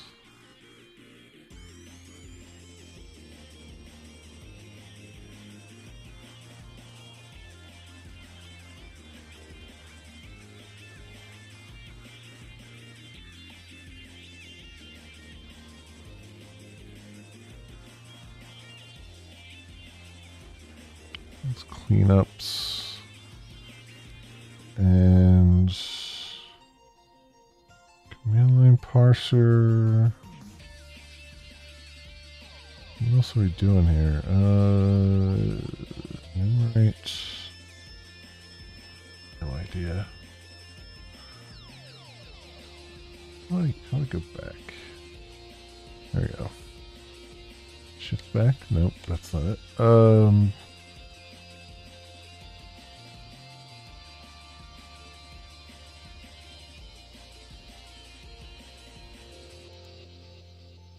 here it is. Here it is. Oh, let's see. Active.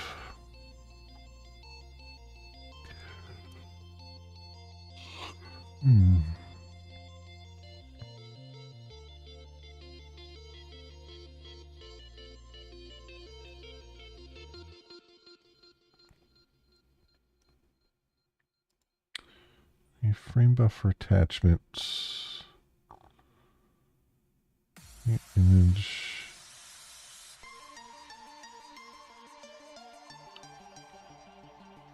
Okay. Gbuffer. So this is the create attachments. And the depth format.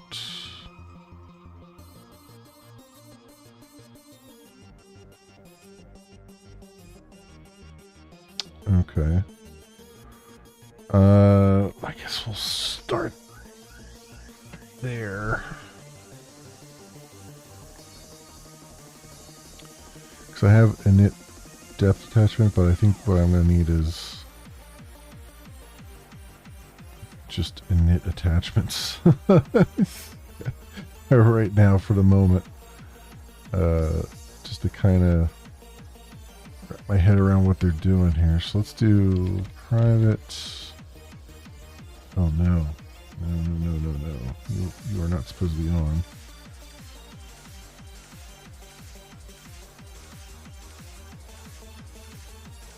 The hell? There it is. Private.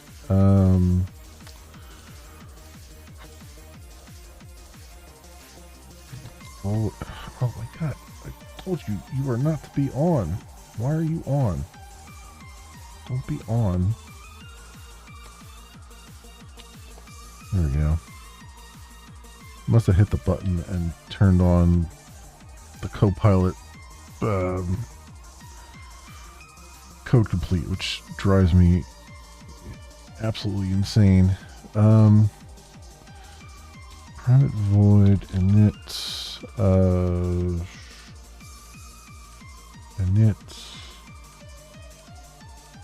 attachments. So what attachments are they creating here?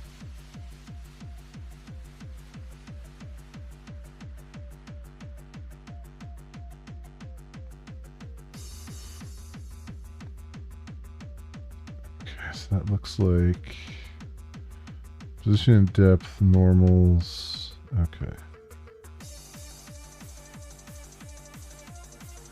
So Gbuffer attachments. So I'll just rattle these off here and figure out what to do with them.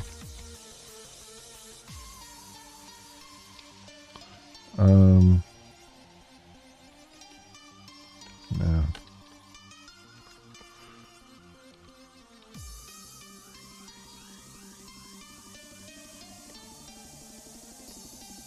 Is new attachment.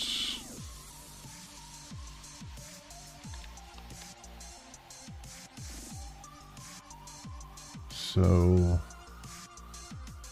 width and height. What are they set to? Do I have a width and height in here already?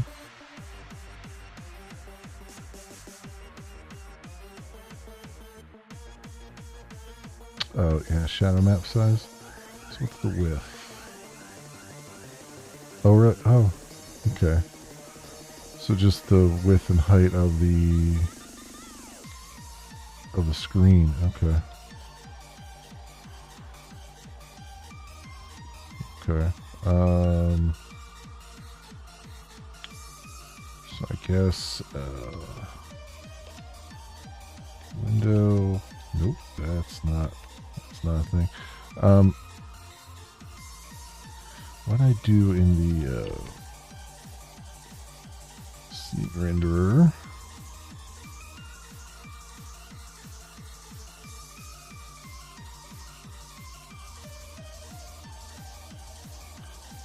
Attachment.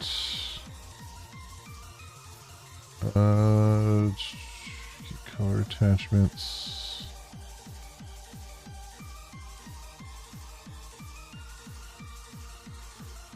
Color attachment info.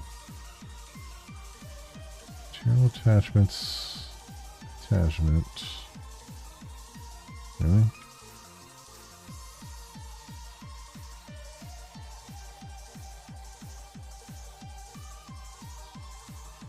Oh, I have a whole thing for material attachments, which would be position, audio depth, PBR, and width and height already.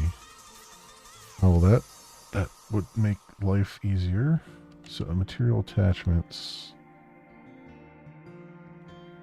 And then we just need an additional one for depth, right? And color attachment info, depth attachment info.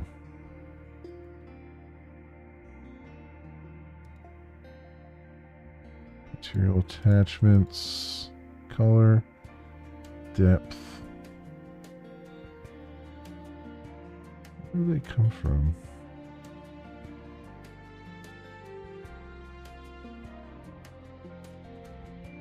Oh, new material attachments. Okay.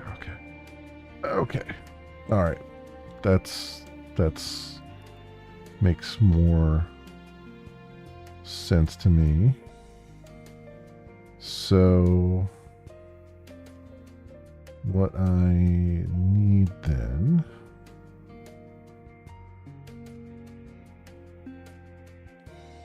all over the place here.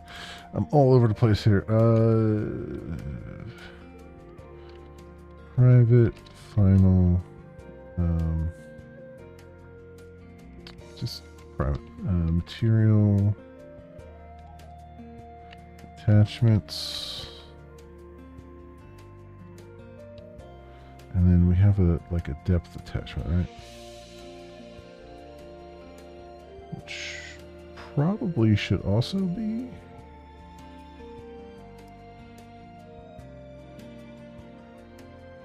depth stencil attachment bit.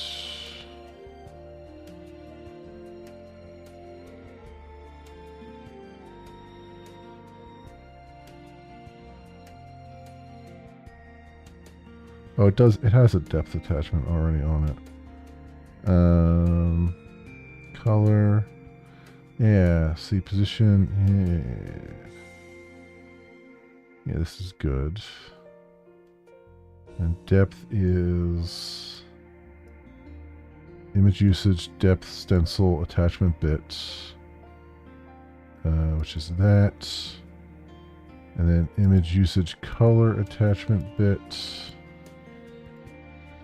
Yeah. And then that's for position. They've got R32, G32, B32, A32 for position. I've got R16. Okay.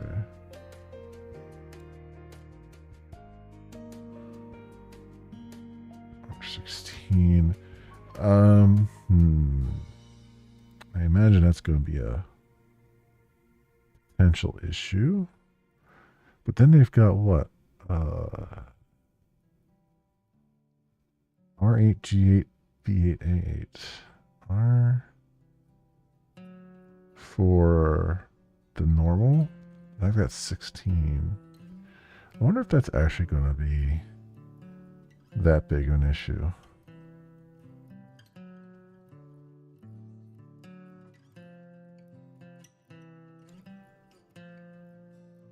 Because the depth format, I have a D32 float, and they've only got R8, or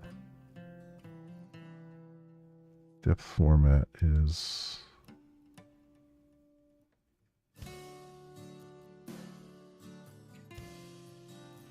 Oh, okay, so they're doing D32 as well. Okay. Never mind.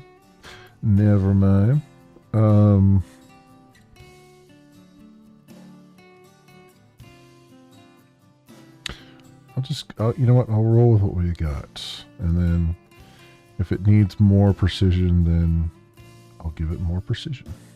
See what that does to everything else. So he's got all this in G buffer. Okay, so that's why we're pulling depth attachments off of that.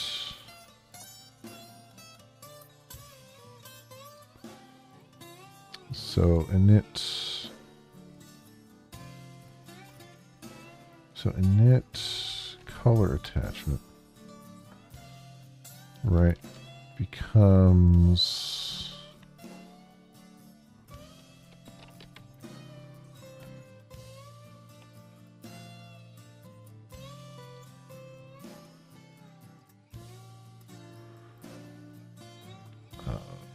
where's my scene renderer at? Because I can use that as a guidepost here. So I just bring back a buffer.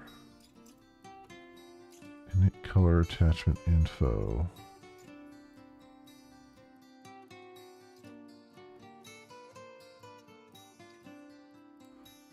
Attachment info color.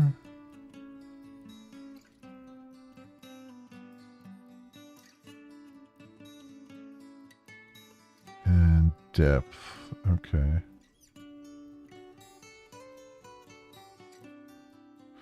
So if I just take these two,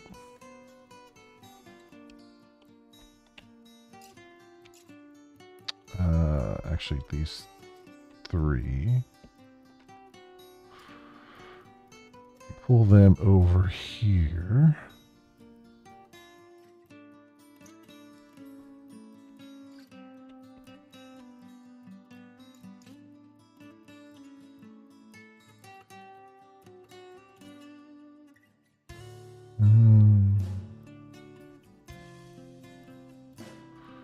Add color attachment info there already, but that's fine. Let's go. Comment those out just so I can see things that are broken and why they're broken. I think we are going to need the clear color and the clear depth seem like things we're going to need. So I'm going to take those out of here. Put those down here just so I can see what I'm working with.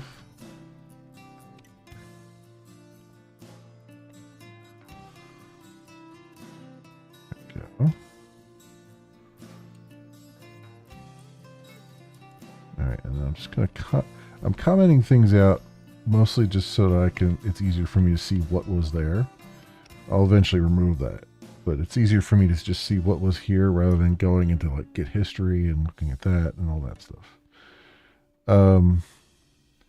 Just so that I can see what I was doing before.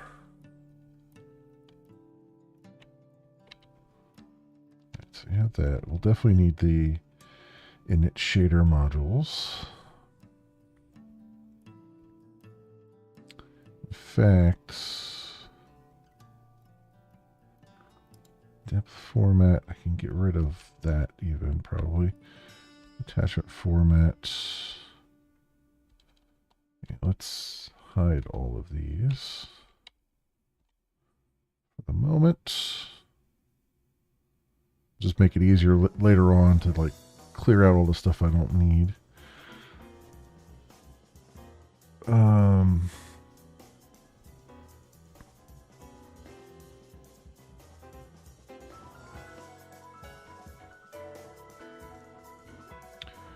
Alright, so I've got the attachments for the G buffer, right? So this is really color attachment format.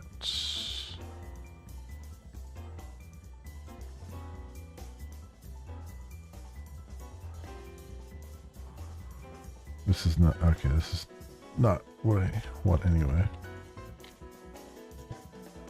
So this would be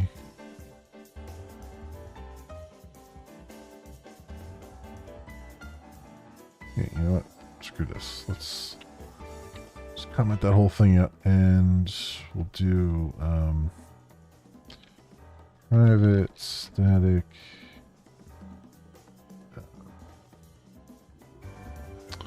And what do we have in the scene renderer here? Because we have init, bring back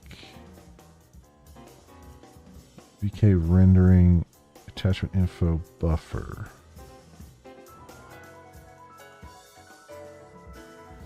Okay, VK rendering attachment info buffer, init color attachment.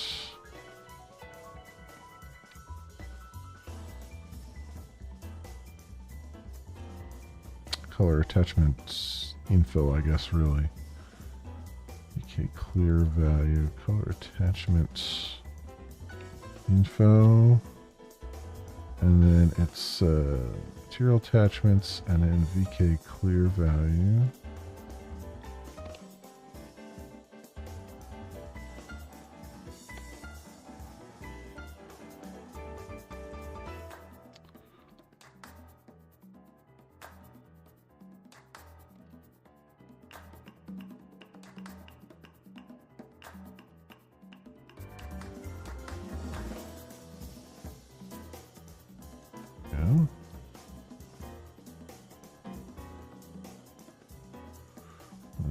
Oh, because we're not returning anything yet, right? Okay, so damn, it's gotten late already, and I'm just sort of getting started here. So that'll take care of my attachments mostly here. So I just have to do attachment get color attachments. Basically just have to do this. Right. Layout color attachment. Optimal.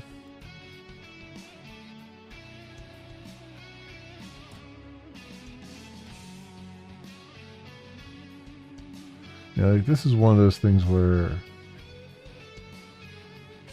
I feel like some of these methods I could push up into like a helper, because a lot of them are probably very similar.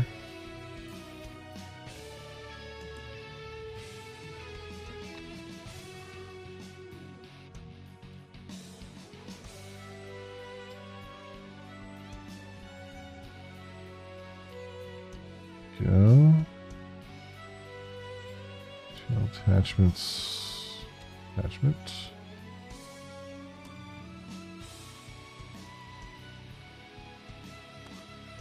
Yeah, so we have that.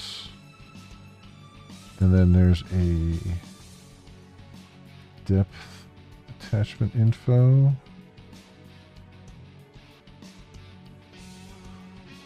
All right.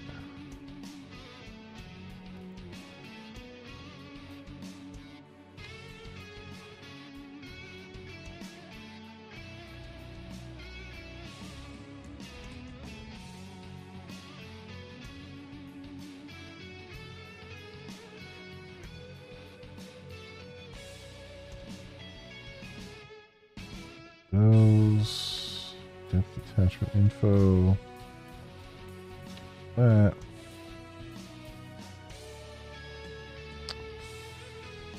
All right, so then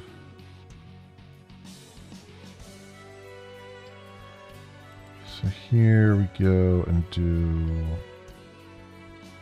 attachment info color, attachment info depth.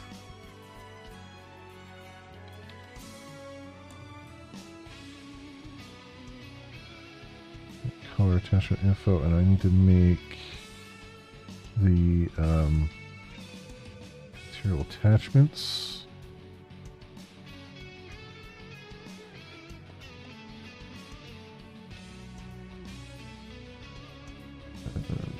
Device, allocation, and swap chain. Which I apparently don't have in here.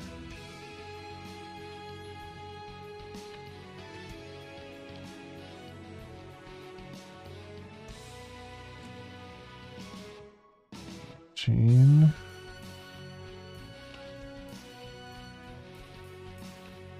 And I'll just call it swap chain. Get instance of that. good. And then material attachments. And then clear value, which I think is just clear color. Yeah, and then clear depth for the other one, right? So this dot info depth equals init depth attachment info.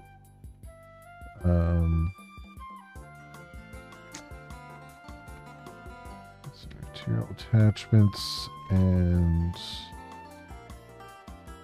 clear depth. Right.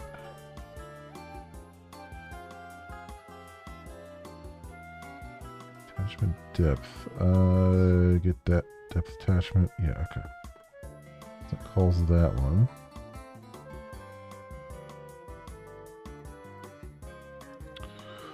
Alright, so we have that. This is the G buffer. And then we have an attachment for SSAO. Color attachment. And another color attachment for the blur.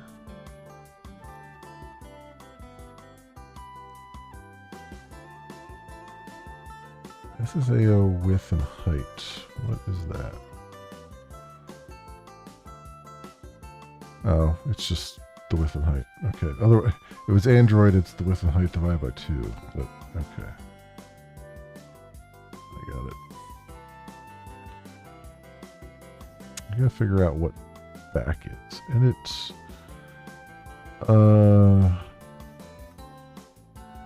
Go... Control Alt minus. Really?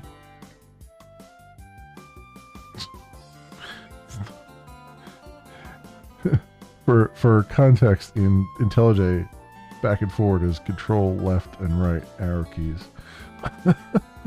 So, of course, Visual Studio was like, there's 25 buttons you have to press just to do a simple go back and forth.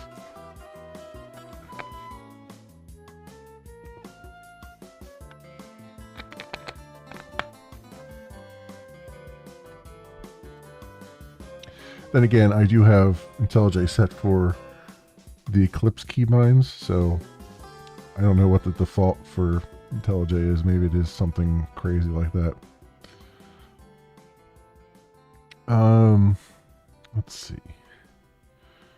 So yeah, they need a SSAO color and SSAO blur.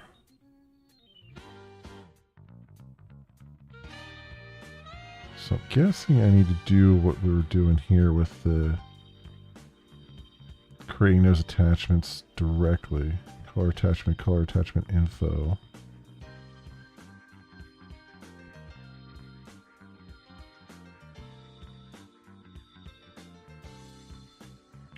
So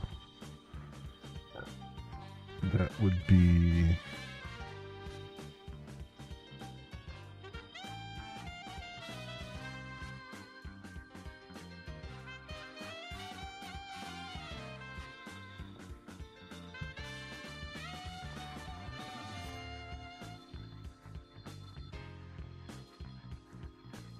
okay. So I guess we're doing private attachment, SSAO color attachment, okay, what is it? Memory attachment info buffer, okay.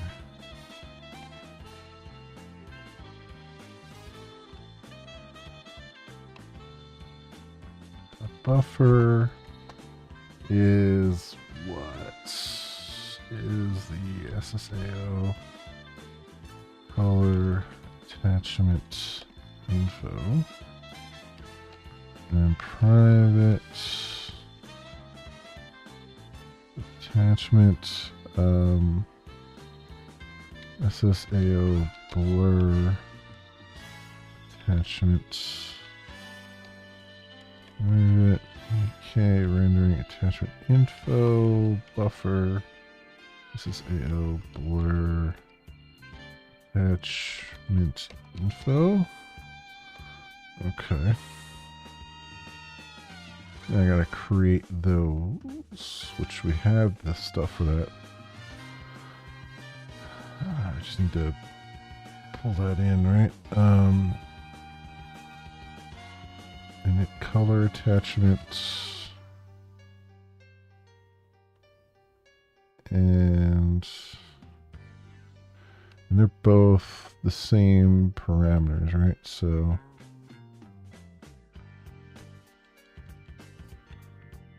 what we do here, so init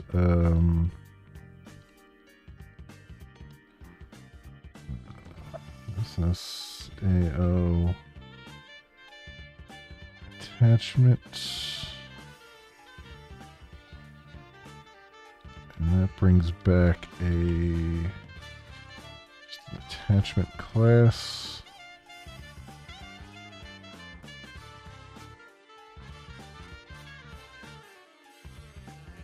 And I need the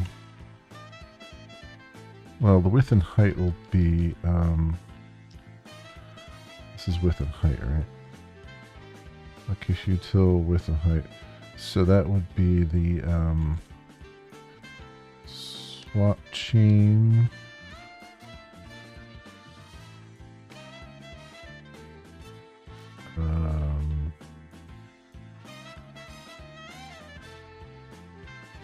Is that not on the swap chain?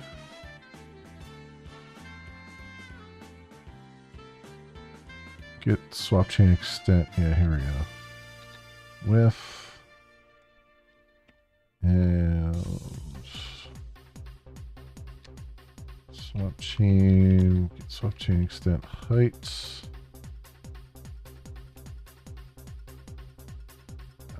Attachment format is just going to be VK13 VK format R8 unorm uniform, I guess. Color attachment bit. And what's the last parameter? Layers.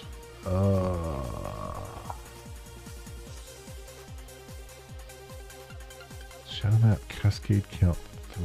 I'm gonna assume layers is just 1 for now. Why is this a problem? Oh, non-static field.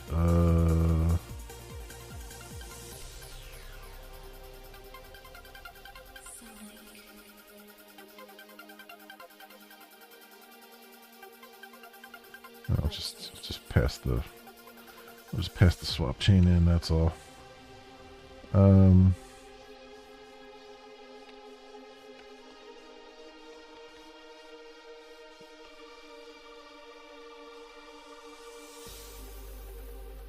Go. And then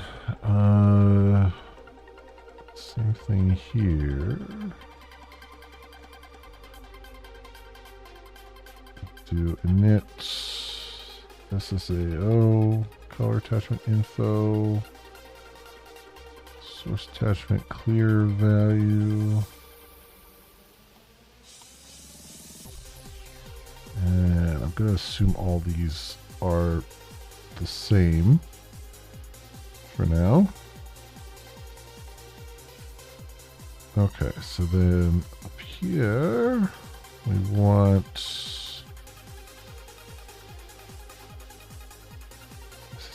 color attachment. So I'll do this dot SSAO color attachment equals init This is AO attachment.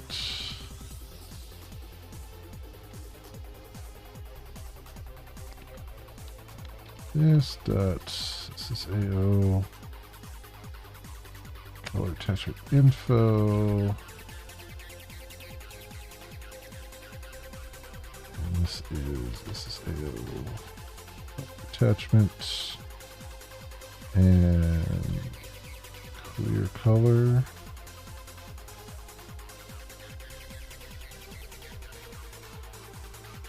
Color attachments.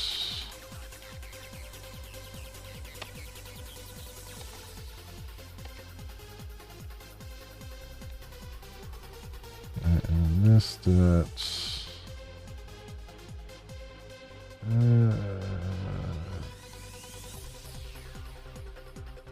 this color attachment info, and this is AO attachment info, color attachment, clear color. Okay. So I think we have these at least set up. Which is part of the problem. And then buffer. Here's the attachment description. Sample count 1 bit. Attachment. This is for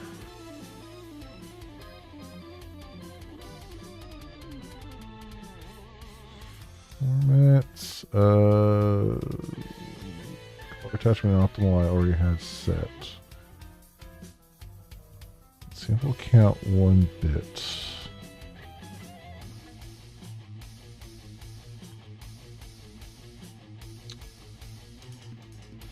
I don't actually set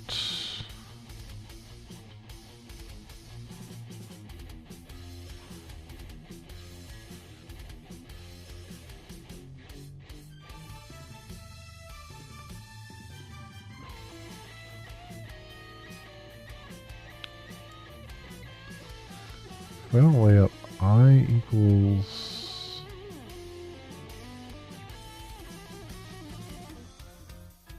if I equals 3, then it's stencil read-only optimal, otherwise it's shader read-only optimal.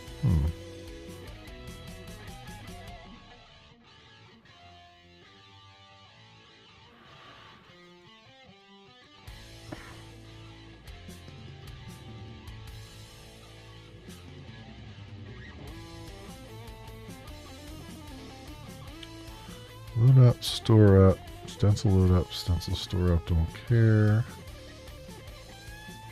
Your value.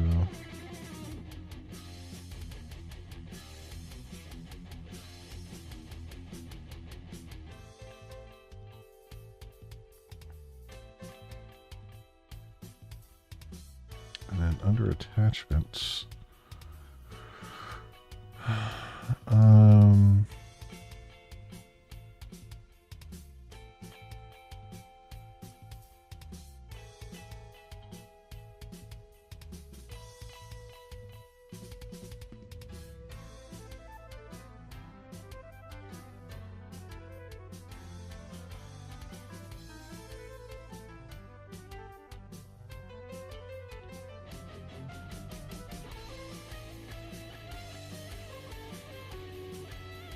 I'm going to assume that these are going to work okay, but I mean, we'll find out.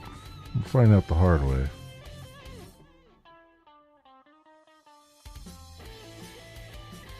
We'll find out the hard way, definitely. Okay. So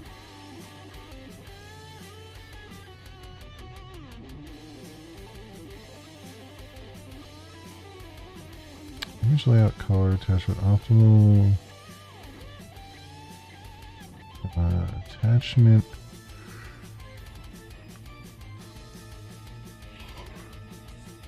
Pipeline bind points. Graphics.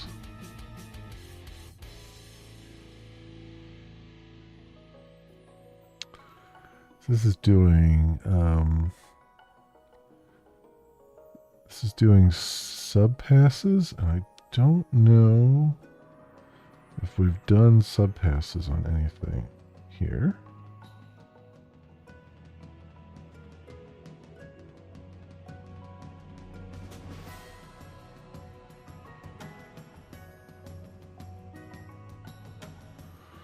What does I wonder if there's a thing that says what a subpass looks like.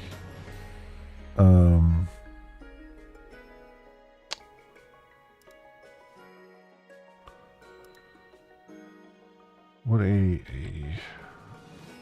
LWJGL Vulcan subpass.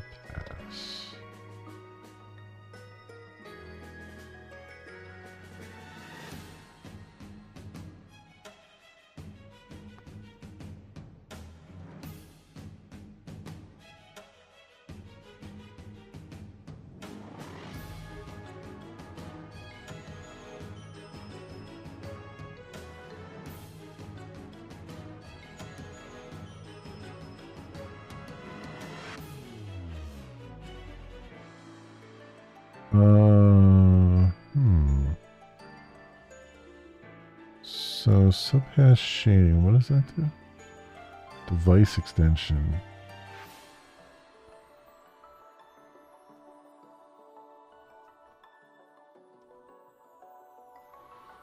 Extension allows applications to execute a subpass shading pipeline in a subpass of a render pass in order to save memory bandwidth for algorithms like tile-based deferred rendering and forward plus. A subpass shading pipeline is a pipeline with the compute pipeline ability allowed to read values from input attachments and only allowed to be dispatched inside a standalone subpass. Its work dimension is defined by the render's pass render area size, its workgroup size, power 2 number and width of height, with minimum value from 8 and maximum value shall be decided from the render pass attachments and sample counts.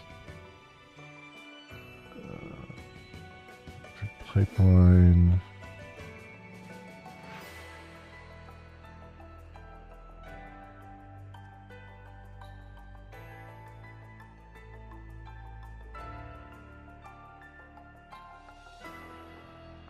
Oh.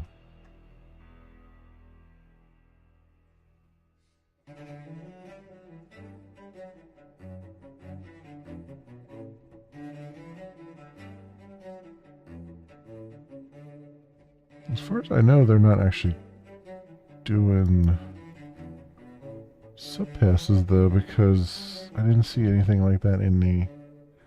They've got a subpass array here, but...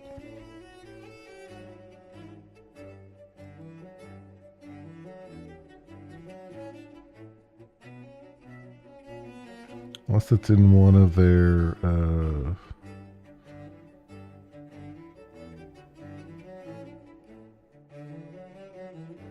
is that in the gbuffer thing here? Like, I don't see them using any extensions.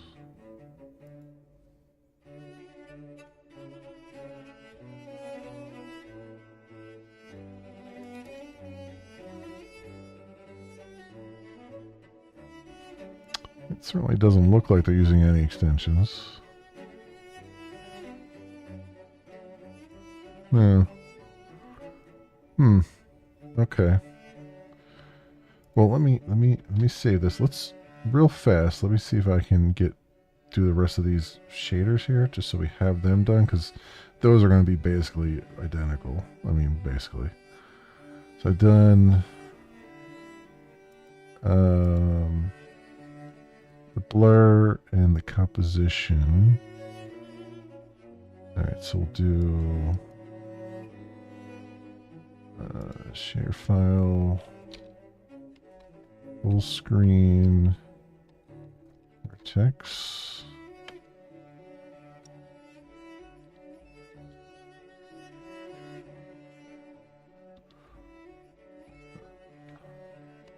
Layouts, location is 0.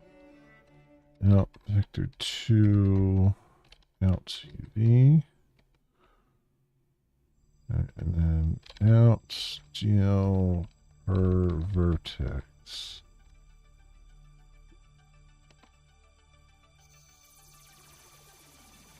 Vector for GL position. Okay. Out UV vector 2 GL vertex index, shift it left 1. There's a second bit set. GL, or I guess at equals 2, I suppose. You shift it left. Vertex index into GL position. Vector 4 out UV times 2.0f 1.0f 0f 1f. Okay. I'm missing a comma here somewhere.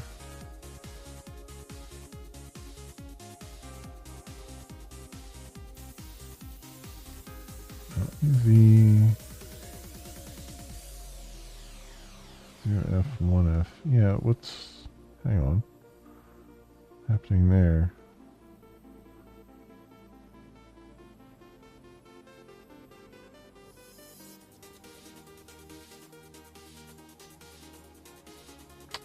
Jump position equals vector 4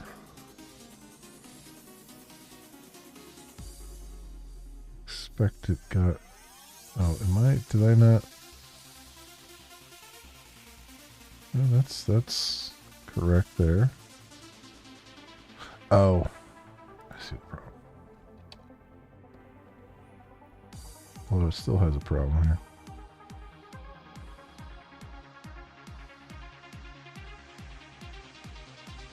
Vector 2, vector 3, vector 4, expected got vector 4, yeah.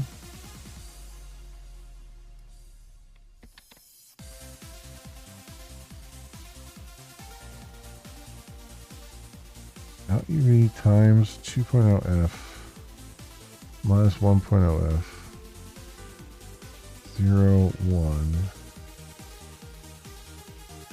We're only given 3 instead of 4 there, which is interesting and weird.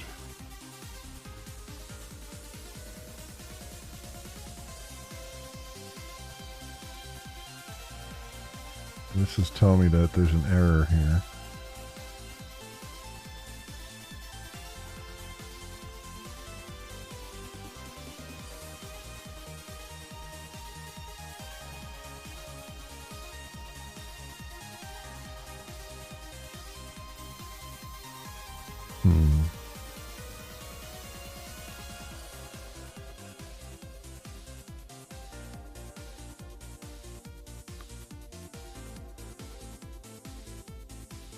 Then vector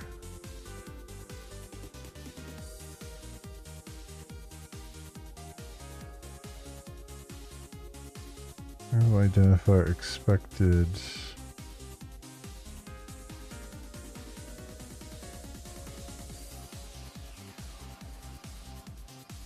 Huh?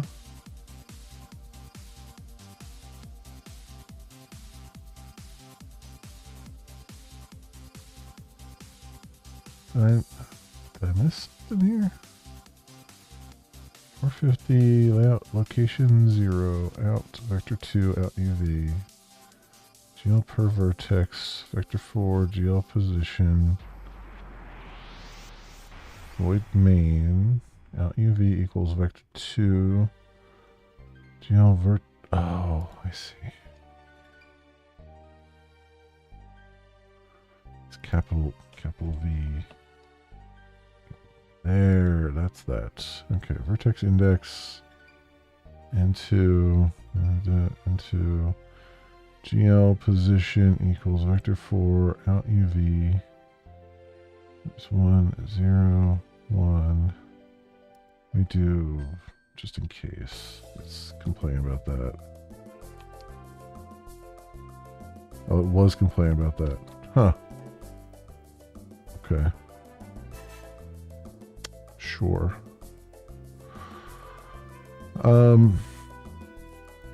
Gbuffer. Do new share file. Gbuffer fragments.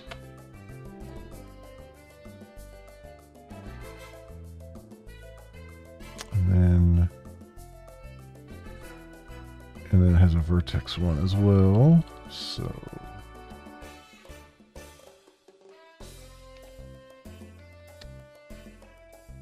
layout location is 0 in vector 3 in normal. Layout location is 1 in vector 3 in V.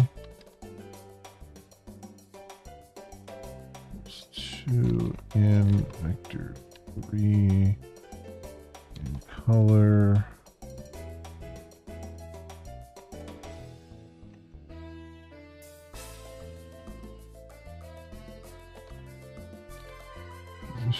I fully expect that all of these, I'll look at how I did it in the scene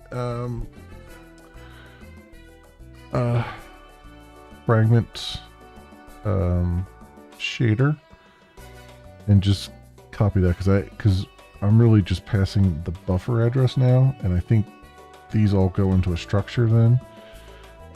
But for right now, let's just do this, and then I can come back and make those changes.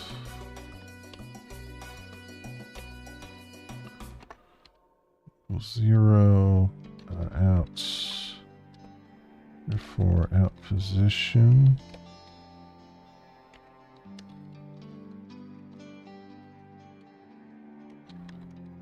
Vector 4 out normal.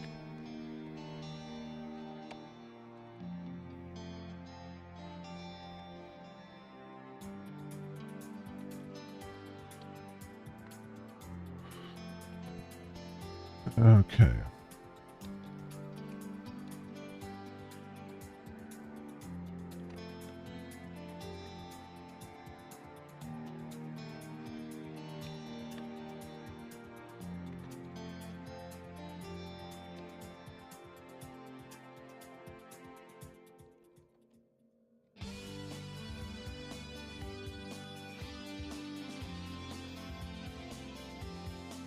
You float near plane, our plane, UBO.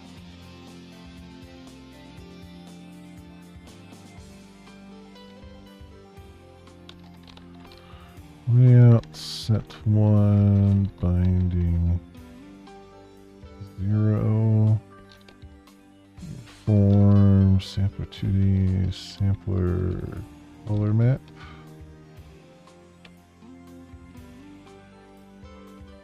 Float linear depth, float depth.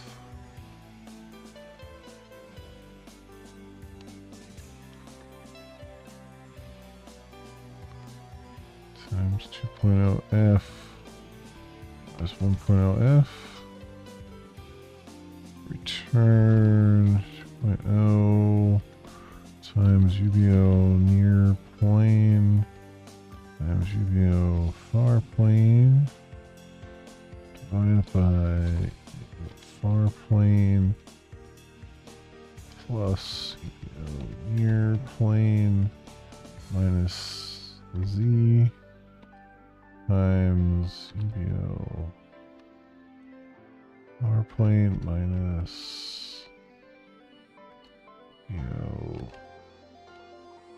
plane. Okay. Compound multiplication an addition, and then a subtraction. Okay.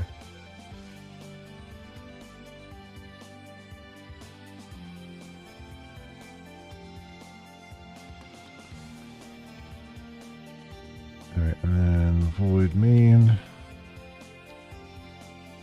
Position vector 4.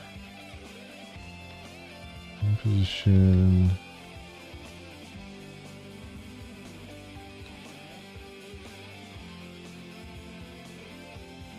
Depth. GL. I chord Z.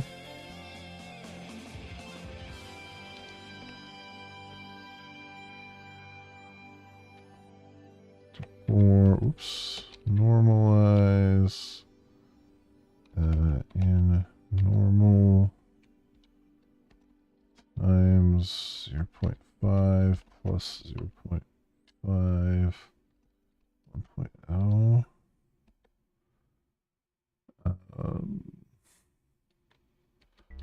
else equals texture sampler color map in UV times vector 4 in color 1.0.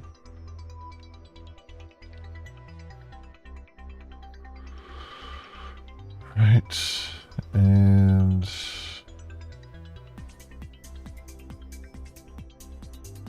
that's that, and then we need the vertex.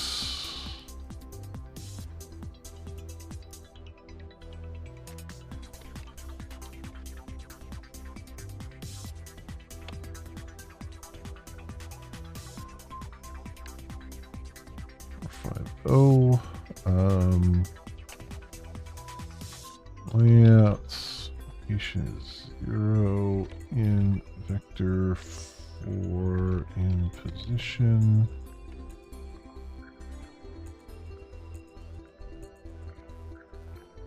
Vector 4 in UV.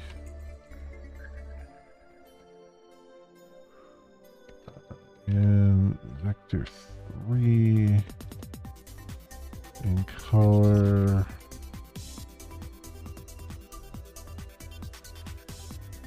Vector 3 in normal. Layout binding is to 0. Inform.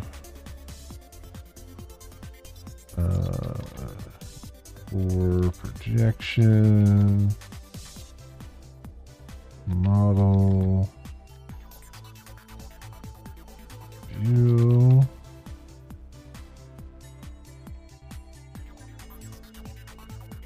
location 0, out, vector 3, normal,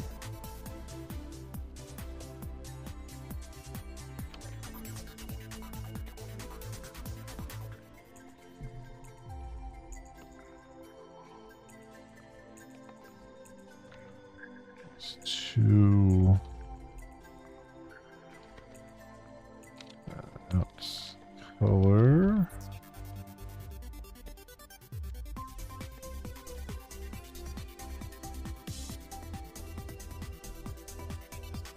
One, two, three, four. 1, 2, 3, 4. All right. And then main GL position.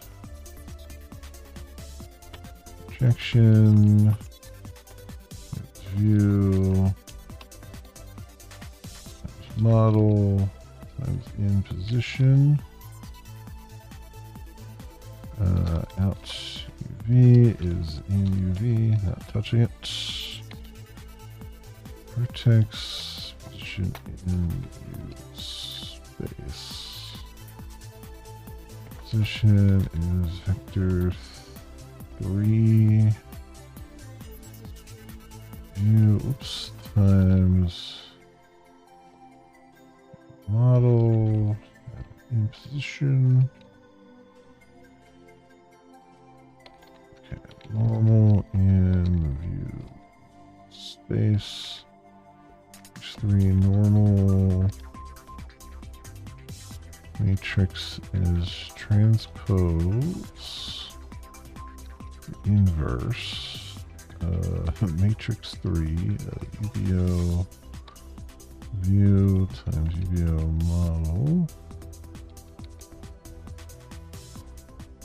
and this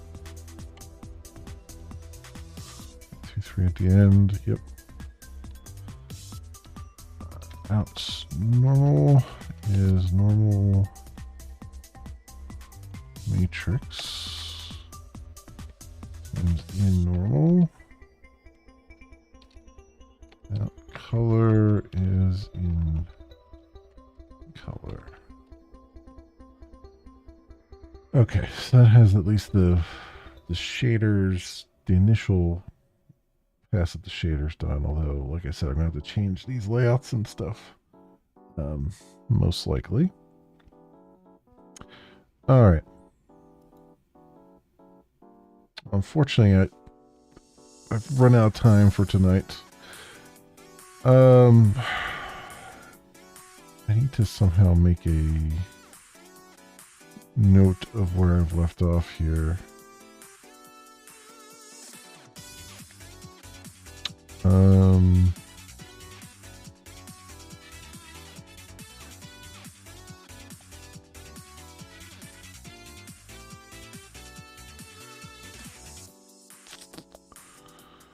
So past description, layout transitions.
Case of past dependency.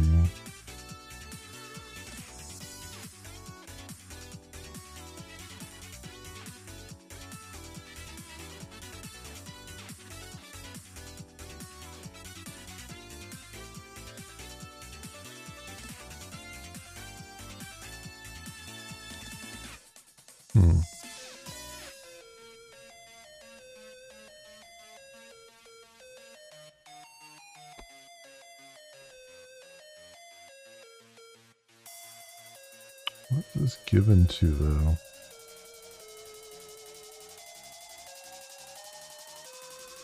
Like, these are created, but then...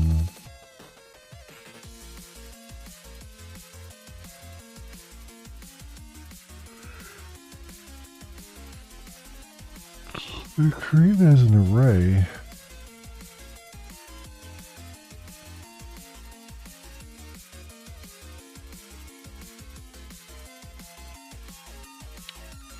Yeah, let's see. They're created as an array, but then they're not used. I mean, they have to be used somewhere. Oh, P dependencies. Render past info, P dependencies, dependency data.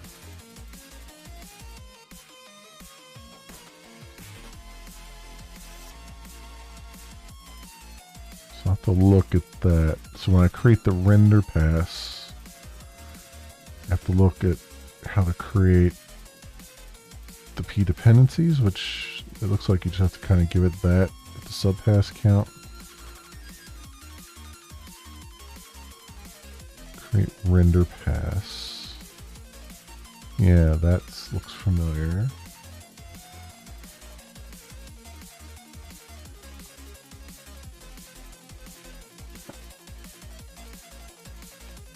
have a init render pass here somewhere.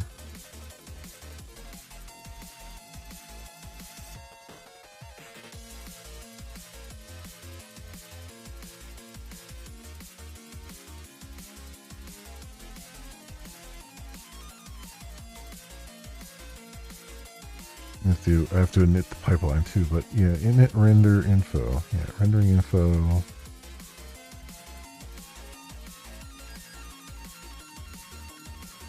That's what they're doing here, right? Render pass, create info. I feel like I do that somewhere, right?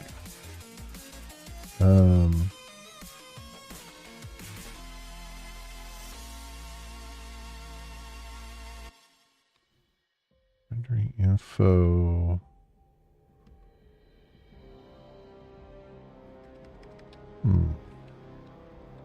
Render pass.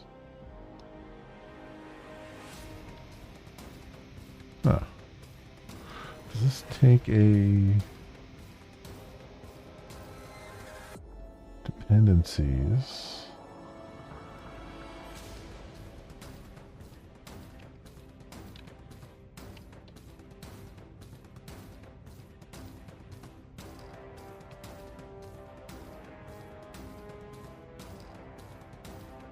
No.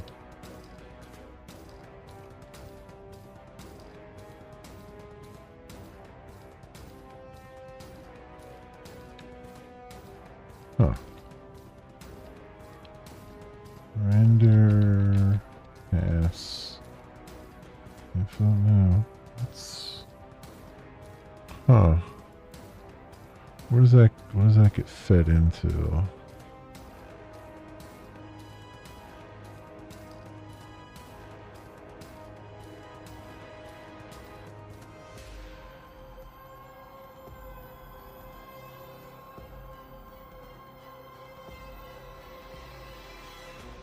Into here? Create render pass.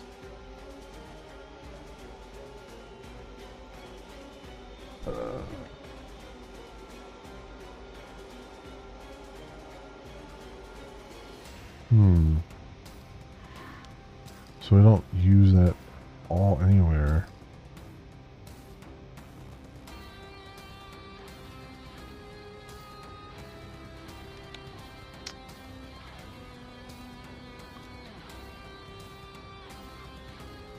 Create render pass.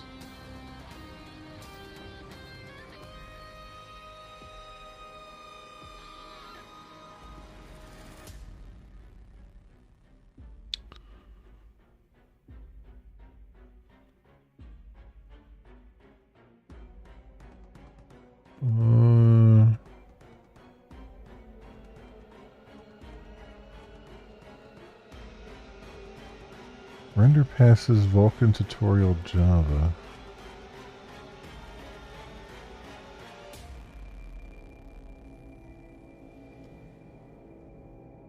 Frame buffer.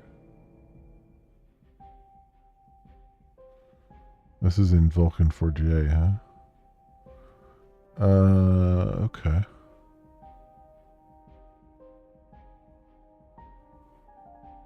Render passes.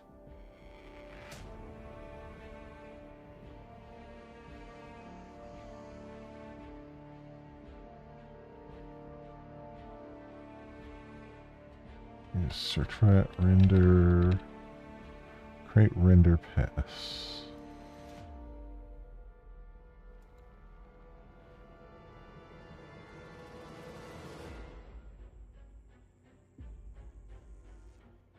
Attachments, attachment, render pass, info, subpass description, allocate. Okay.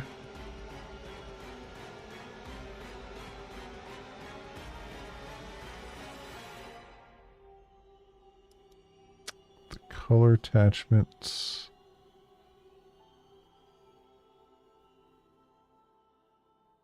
Color attachment. Allocate. Store up stencil. Initial layout. Final layout.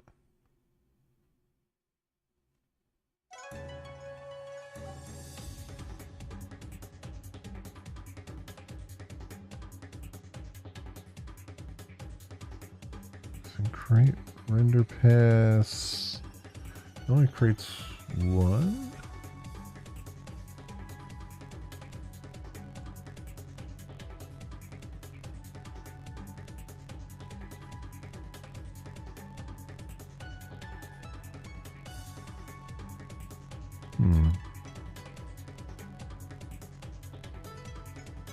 That's in it Vulkan. Oh. Interesting. Okay. At least I know what it looks like. So, all right. Well, we'll have to come back to that. So where is? So let me leave myself a note.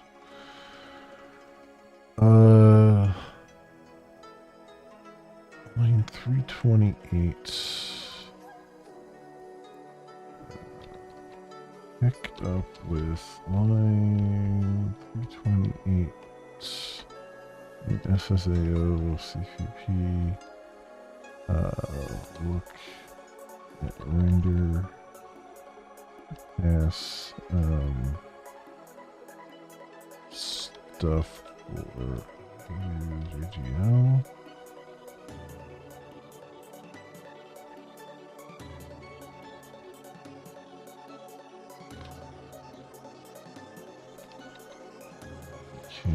Render pass. Info. Alright, and then shaders will have to be modified to support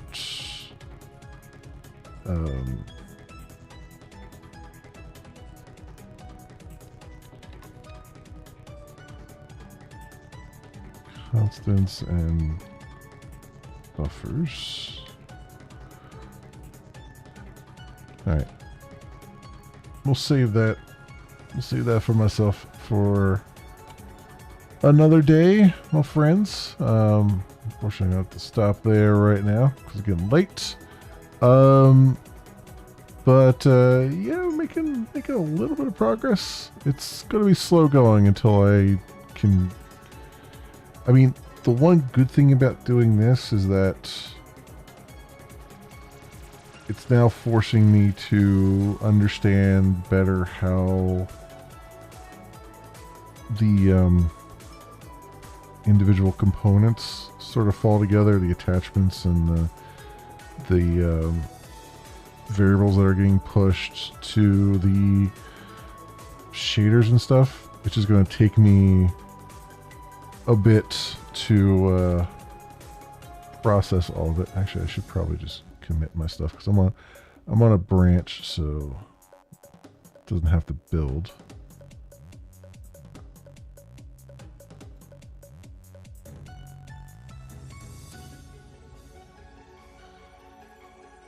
There we go. All right, so it's out there. So yeah, so I have to pick it up from there along the way. Like I said, I'll probably, I mean, I might do some stuff off camera too before the next time I come on, or you know, it depends on what I feel like. If I feel like doing more coding tomorrow night, or if I feel like just playing a game, we'll see. But that's kind of where I'm at right now, my friends. Progress is going to slow down significantly again, but that's just the nature of trying to learn this stuff. Anyway, my friends, that'll do it for me for tonight. If you happen to run across this on the YouTubes, and you have a like and or a subscribe that you can spare and maybe toss my way, that would be really swell and awesome. It helps out tremendously, and I appreciate it greatly.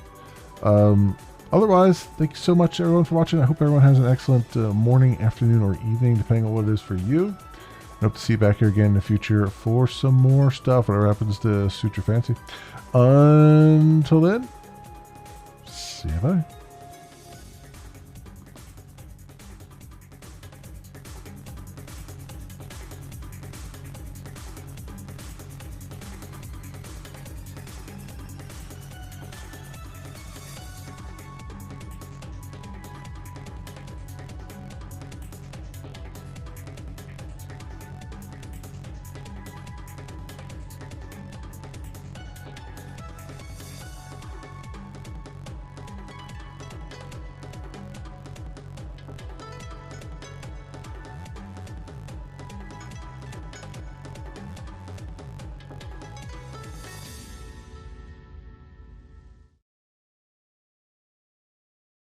Same old story. Boy finds girl, boy loses girl, girl finds boy. Boy forgets girl, boy remembers girl. And girl dies in a tragic blimp accident over the Orange Bowl on New Year's Day. Good year. No, the worst.